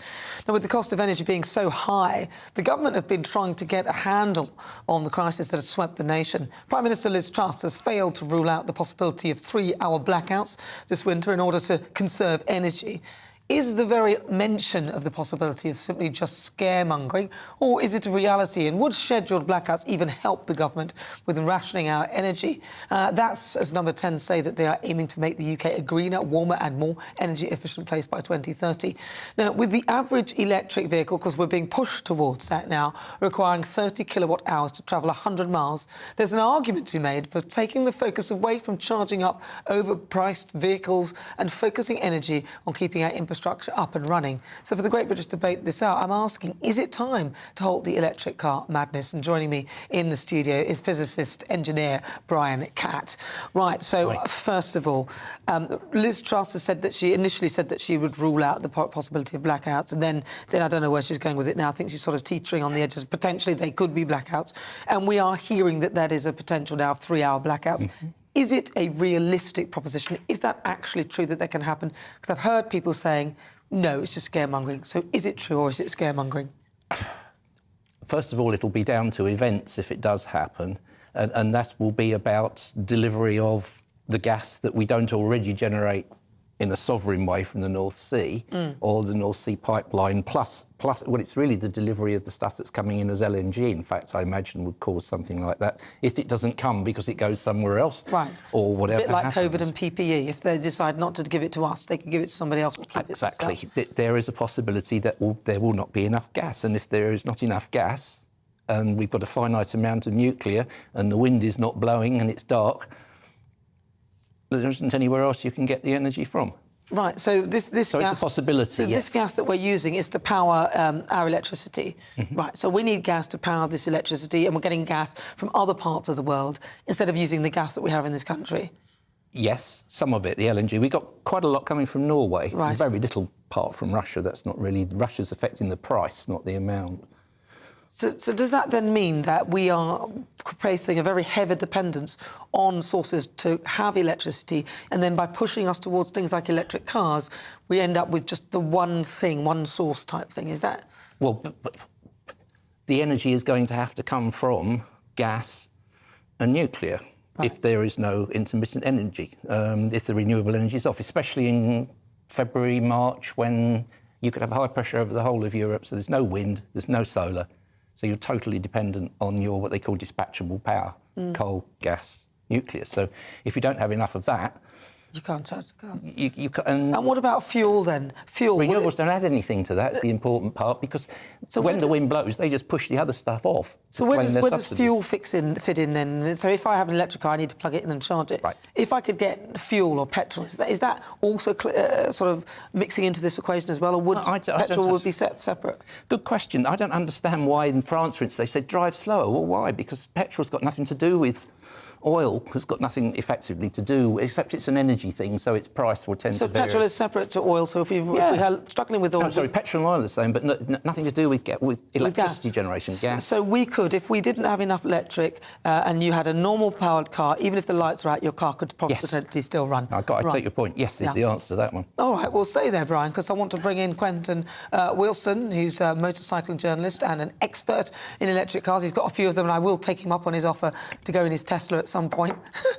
Quentin, OK, so let's just paint the scenario that we're in blackout season now. You have your electric car, there's nowhere to charge, but if you had a normal car, like a petrol car, that would probably be fine. I mean, are we being a little bit misguided, being pushed so quickly into this electric car era? So, look, you would be able to charge your car, say, on Monday and run it for the whole week. And be able to do 300 miles, which is what I do. So it doesn't mean to say the gate is completely closed on using electric cars.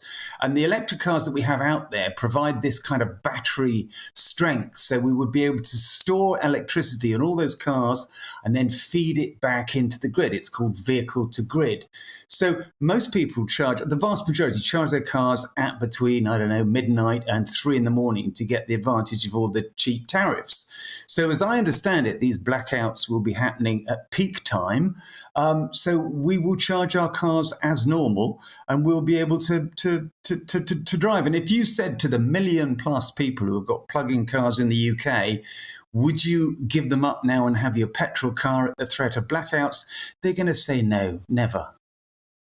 Say no until they all try and charge up their car at that particular time that you said that nobody will be doing. They'll all be doing it. That will probably cause a blackout. Stay right there, because I'm going to bring on Director of Car 26, Lois Perry. Lois, what's your view on this? Because, I mean, are we heading... Is it just too much, too soon, too quickly, when even now we're in a situation where, you know, we could be facing potential blackouts? Well, absolutely, and there's been a lot of focus on personal vehicles, but I have had people get in touch with me, business people, for example, a guy called Derek Baker, who runs a company called CFS Filtration, and he supplies filtration equipment to pharmaceutical companies, to catering companies and essential companies all over the UK. And he told me that his Mercedes Sprint that he's got at the moment currently takes 3.5 tons. So that's 1.5 tons on and 2 tons in a trailer, and they do 350 miles in a day with diesel. The equivalent vehicle, electric, will only take 750 kilograms and will only go for 87 miles, and then it has to be charged up for 2 to 3 hours, which means that his costs are going to go through the roof if he has to go electric. It will take 2 days rather than 1 day, or even 3 days with overnight stays for his drivers to deliver stuff. The whole of the UK will come to an absolute halt. This isn't just about, somebody poodling around town in a little electric vehicle. This is about actually all our deliveries, and we're completely dependent on deliveries now. He actually said that people could potentially die because he provides filtration equipment for kidney dialysis and stuff like that. And if you've got an electric van that will only do 83 miles and will only take a quarter of what you can normally get in terms of the load on it, you know, this hasn't been thought through at all in terms of actual commercial business. Everyone's focused on individual personal cars. I wouldn't want an electric car, especially if there's blackouts. You know, there's only enough electricity for 5 cars in every 100 houses to actually be able to charge at the same time at the moment with the grid capacity. If there was any more than that, the actual, it would actually blow up. They wouldn't be able to do it. So it's completely wrong of Quinton to be saying that if everyone had an electric car, that everything would be fine if they charged at night. And if everyone charged Lois, at night... we've just lost Quinton because I wanted to bring him back on that. But let me have a chat with Brian here. Now, Lois is saying that, she's making the point that, basically there simply this couldn't happen, it would blow up and things like that. Are we going in the wrong direction? Because it seems a bit... Yes. We're struggling with gas and other things, so... Yeah. Putting this onto the grid at this time is completely pointless. It's an unnatural act with energy, basically. If you were... The only time to do this is when you have to, because petrol and diesel are a far better way of running a vehicle, because they're light in weight, just the point Lois is making there. It's like trying to make an electric aeroplane. It's stupid because almost the whole of the cargo capacity will be taken up with batteries. You can't get off the ground if you're going to fly any distance. So the simple point here is you shouldn't be doing this until we've run out of fossil fuel, not because fossil is bad, because we know it isn't, in fact, as we've talked about before. CO2 probably has no effect on the natural weather change that we see. So what we should be doing is we should be waiting until we've got enough nuclear capacity on the grid to charge all this stuff up quickly and cheaply. Cheap, plentiful energy, which is what we don't... Yeah. And it does seem a bit like, at this stage that we're at now, do you think that it would be wise for the government to sort of reconsider their push to electric by 2030, especially as we're struggling with gas and oil? There's a couple of reports coming out which are going to cover that. Do you know Howard Cox? I've heard of Howard, Fairfuel UK. OK, well, there's some reports that they've commissioned from an eminent organisation which are looking at are looking at the cost-benefit of this. And also there's another one about the emissions, which basically no difference between... I will be very interested to find out about... Next week sometime, so watch this space, and then you'll really have some current numbers. Well, Brian Cox, thank you very much. Brian Cat even. The cat is back. He's not a Cox, he's a cat. The cat is back, Brian Cat, with that. Let's have a quick look at what you've been saying.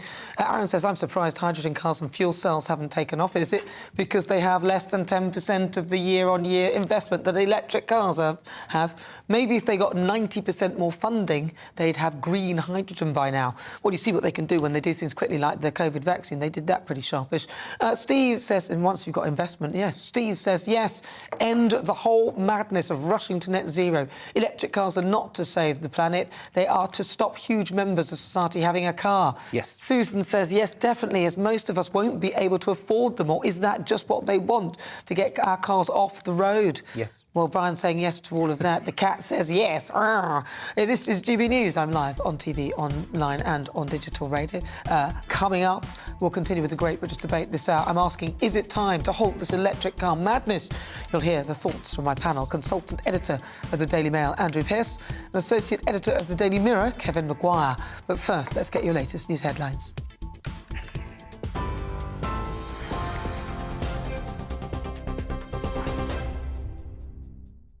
It's 5:33. I'm Tamsin Roberts in the GB newsroom. The Minister for Trade Policy, Conor Burns, has been sacked from the government after a complaint of serious misconduct at this week's party conference. The MP has had the party whip suspended whilst an investigation into allegations of inappropriate behaviour takes place.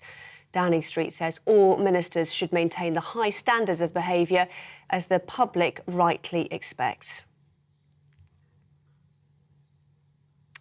A man armed with a knife has died, we've been hearing. Let's cross now to hear from the police officer in Derby. White man, and we are working to establish who he is. He sustained a gunshot injury, and East Midlands Ambulance Service were requested to attend. Officers administered first aid until paramedics attended the scene, and he was taken to hospital where he was pronounced dead. No officers, staff or other members of public were injured during the incident. It is not believed to be linked to counter-terrorism at this time. However, inquiries are ongoing. As you can see, a cordon is in place and Ascot Drive is currently closed and is likely to remain so while the investigation continues. There were no evacuations of any businesses or homes. However, a number of local businesses located within the cordon took the decision to close, and shoppers were asked to leave by those who owned the stores. The Independent Office for Police Conduct is now investigating the incident following a referral from Derbyshire Constabulary, and the force will be cooperating fully with the investigation. We are unable to make any further comment at this time.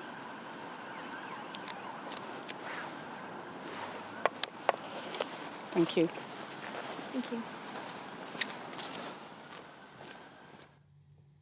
Well, that was Deputy Chief Constable of Derbyshire Police, Kate Maynell, there, just updating us on the incident earlier, telling us that no officers or members of the public were injured in the incident this morning when a man was shot dead by police. Investigations continuing and not thought to be a terror incident. That's breaking news for you this hour. That's all from me for now. Back to Nana.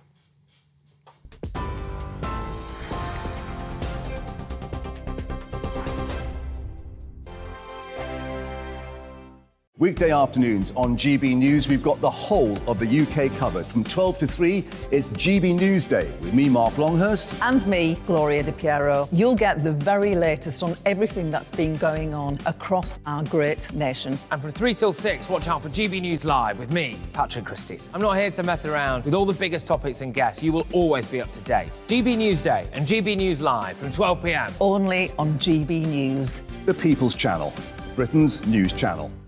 Hello there, it's Eamon Holmes here from Breakfast on GB News. We're not just on your television and your screens, you know. We're on DAB plus digital radio, so you can listen to your favourite shows on the move. If you've not yet listened to GB News Radio, it's very simple. We're on your radio player and TuneIn apps, on your smart speaker, phone or tablet, or online at gbnews.uk. Take us with you wherever you go. GB News Radio. You never have to miss a moment of the People's Channel.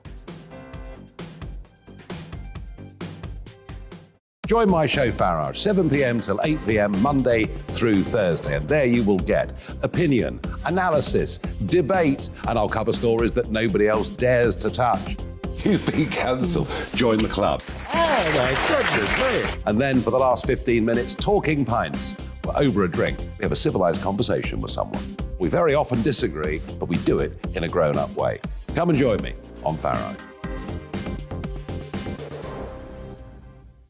Hello, I'm Simon Evans. Join me on GB News for Headliners at 11 p.m, where I'll be joined by 2 of the country's top comedians as we take a look at tomorrow's newspapers tonight. If it's a big story, we'll be covering it, I guarantee, but we'll also have some fun along the way. That's GB News Headliners at 11 p.m. We won't put you to sleep, unlike some of the other paper review shows out there. So join us, 11 p.m, 7 nights a week.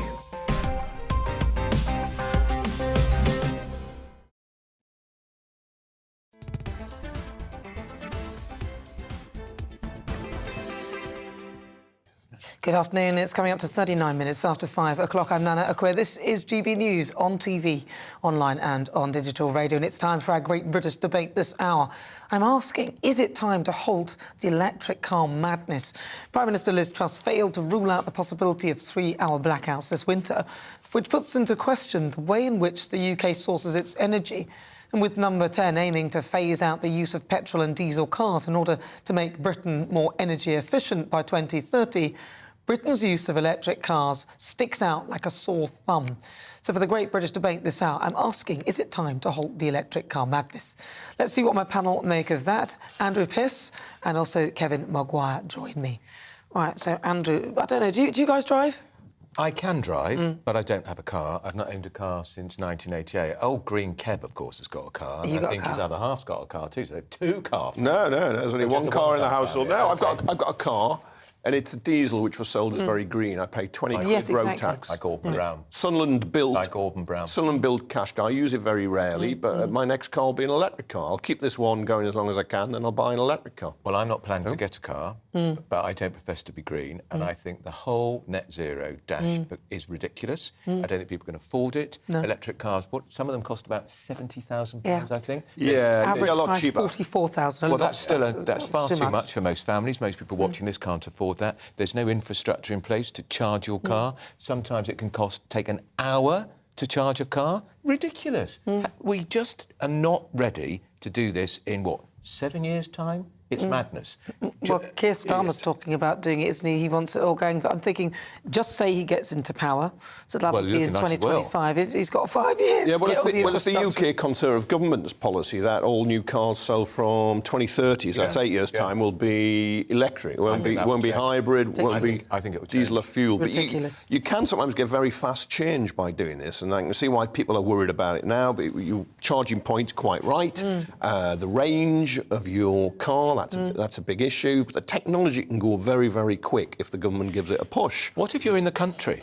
Where are the charging points going to be in the country if you live in the middle of nowhere? Yeah. I mean, none of this is thought through. It sounds great, COP26 and tick a box, we're all green now. David Cameron famously said, vote blue, go green. Well, I didn't want to go green. Of course we've got to do our bit, but this is unrealistic. Let's have a vision and an aim high. Yeah, it's an apocalyptic vision, frankly, because people's cars are going to break down. They're going to break down without charging points. You know, break down in the middle of nowhere. Yeah, well, but a woman on your own in a car. But they're a lot cheaper to run when you have them, because you're not paying huge fuel costs. You know, you've seen what's happened to petrol. By the way, electricity's not cheap, but I'd also it's not the same price. See off these wretched electric scooters as well, which are a mugger's guide to paradise, aren't they? They come up behind you. You can't hear them. Yes, They're going to be the next thing with muggers. You're becoming a big old curmudgeon, aren't you? I mean, you'll be going on about litter next. Why are they on the pavement as well? Get off the pavement. Mind you, could we get the bikes off the pavement as well? Yeah. Why cycles so often on the pavement? They drive me nuts. We could have a whole hour on cycling. And talking of pavements, can we get them all level and stop having chipped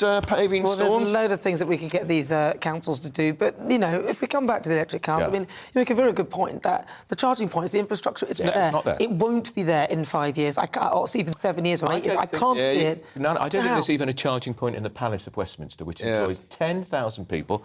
MPs, Lord, they're making these stupid laws, and you can't charge your electric car in the Palace of Westminster. No, you've got to... Do you think they'd lead by example? Of course not. You've got to put in the infrastructure of charging points. At one time, we didn't have any broadband cable, and then it appeared. Well, not all parts of the country. Some people in rural areas. Some people are still waiting. Yeah, say, can I have it? You can make the change, but it requires investment. There's no question, because if you're going to get people to buy cars, they've got to be able to charge them. Now, some people who've got to drive, they might be lucky they can put in a charging point, but a lot of us don't. Most houses don't. You know, 1 in 7 people live in flats, so you're going to need pavement charging points. You're going to need them, and you're going to have to fit them.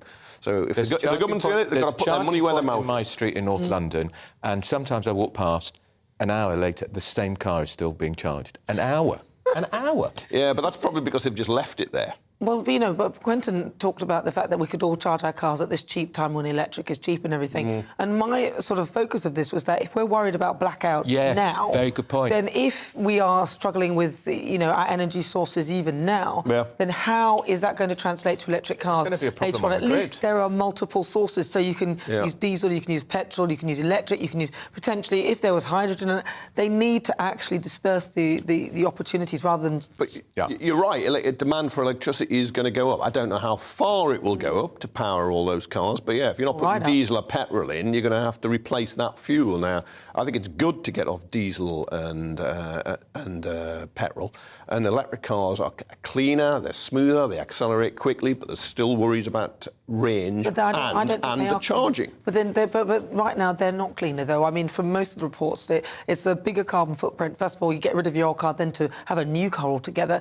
It takes approximately 70,000 miles before you even start to reap the benefit of the car after it's been manufactured. A lot of them probably won't make it. No. And then afterwards, think about all the scarce resources like the lithium, cobalt. Price will come down. And the price might come down, but notice places like the Chinese and all they're buying up all those different mines. So we will then be in the same situation that we're in now, trying to get the scarce resource from somebody who is the China are big time in Afghanistan because they're after that lithium. Because it's going to become the new liquid gold. But cars now are internationally sourced, aren't they, really? Cars built in the UK rely on chips that normally come from abroad. We saw during COVID there was disruption, so some of the manufacturers had to slow and shut lines. So, yeah, lithium's just part of a wider problem on that. You've got to secure the supplies, but you need to secure supplies of everything to have diesel and petrol cars too. But you can do it. We can make a leap, but it'll be better. It's not practical, though. It's silly. Come on. It's a very silly. Come on.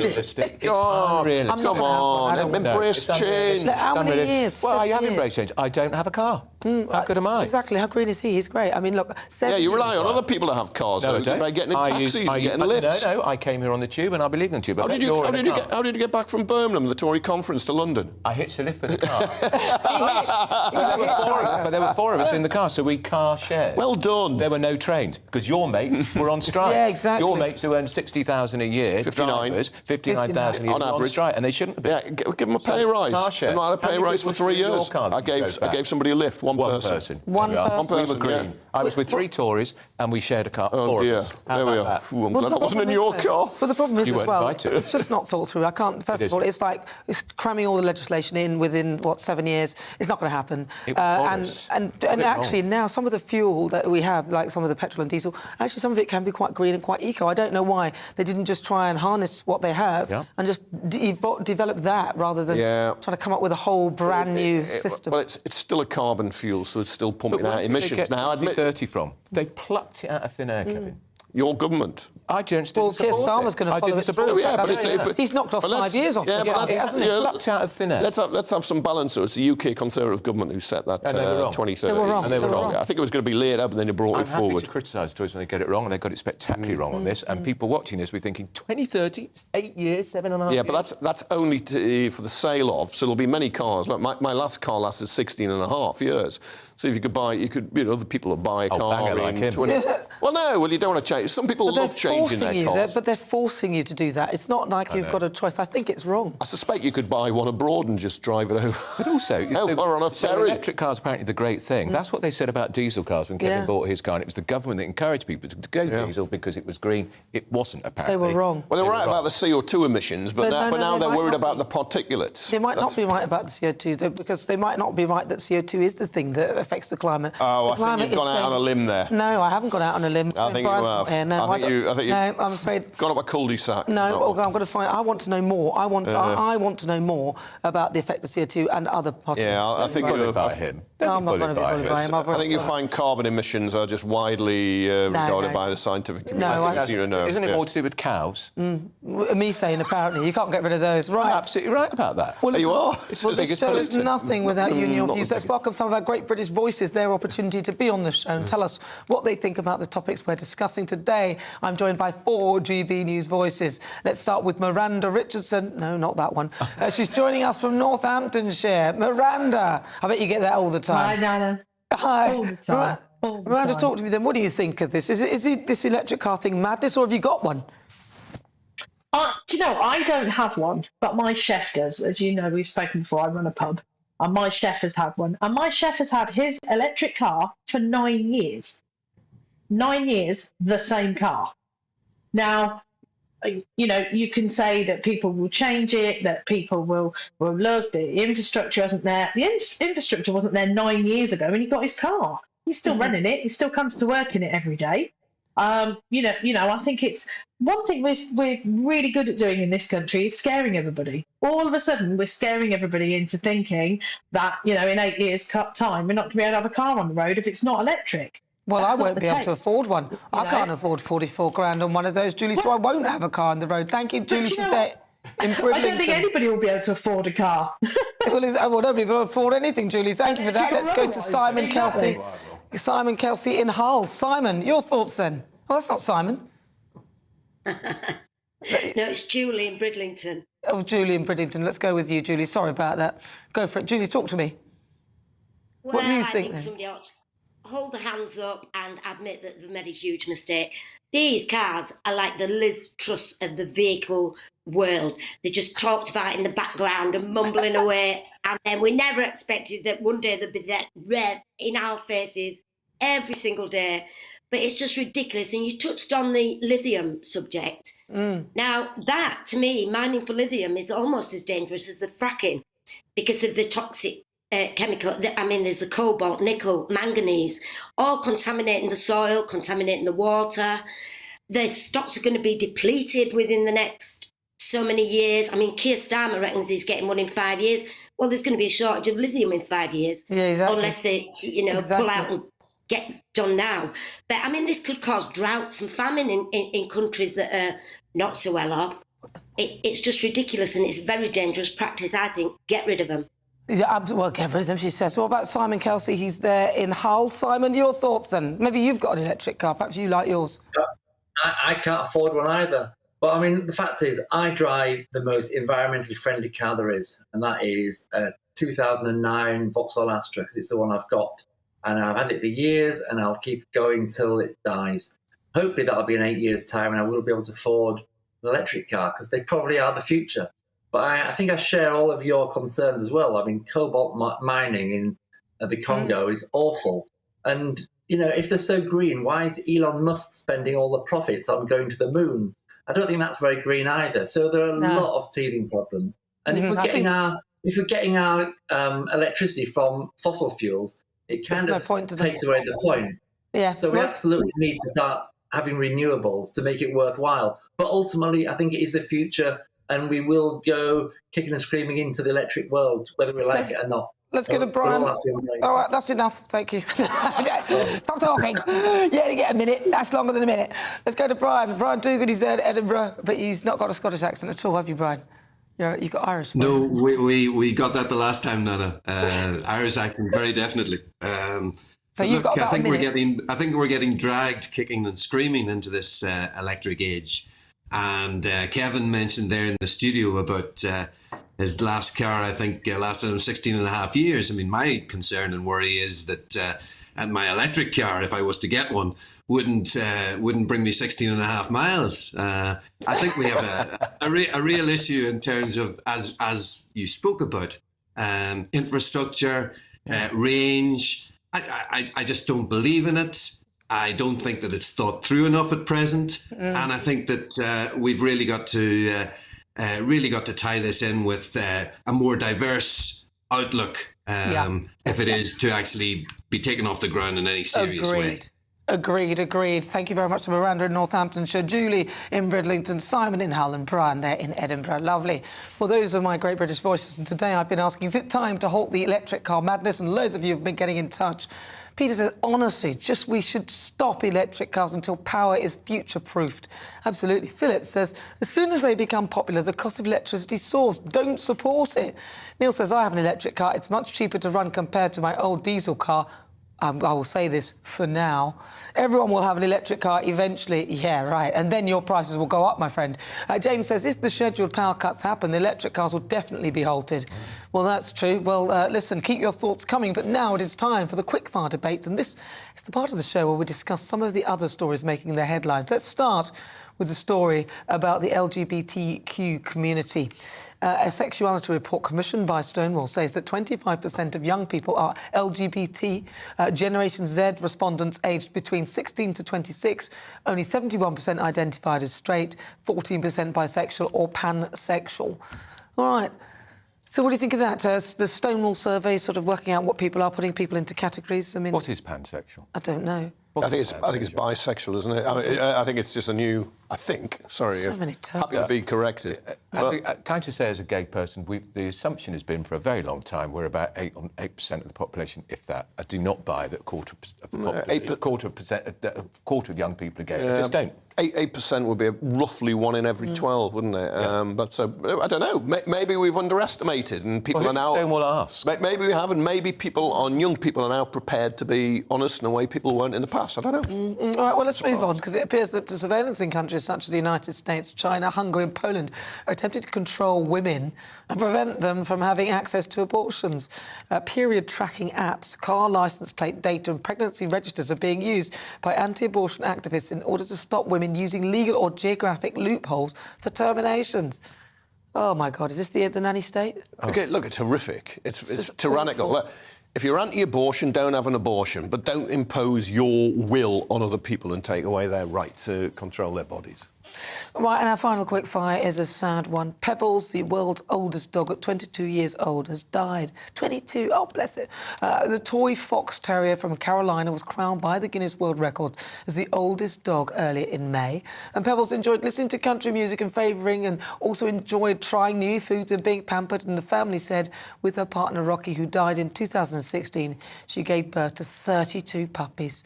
Oh, are you a dog lover? Are you a dog person or a cat person? I wouldn't have wanted that sort of dog. I like a proper dog. That doesn't look like a proper dog. Oh, God! Are you a dog person?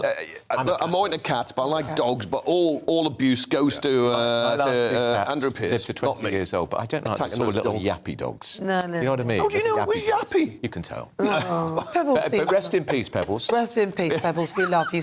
22, that's quite old. Very good. Very good. That's about 140. At least he had a good innings. It's always good to hear. I mean, Never 32 puppies. Blimey. Never good to be out. My auntie in Newcastle, Janet, Auntie Tutu. Is she watching? She might be Hi, Auntie watching. Janet. Well, she used to have a little Yorkshire Terrier called Tootsie. Bless his heart. I mean, he stunk, but he was lovely. He really did smell.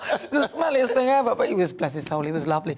Well, listen, on today's show, we've been asking, should NHS workers be allowed to strike? And according to our Twitter poll, 67% of you say yes. Yes. And 33% of you say no. Well, I've got to say a huge thank you to my panel, consultant editor at the Daily Mail, Andrew Pearce. Lovely to see you. Andrew, thank you very much for joining me.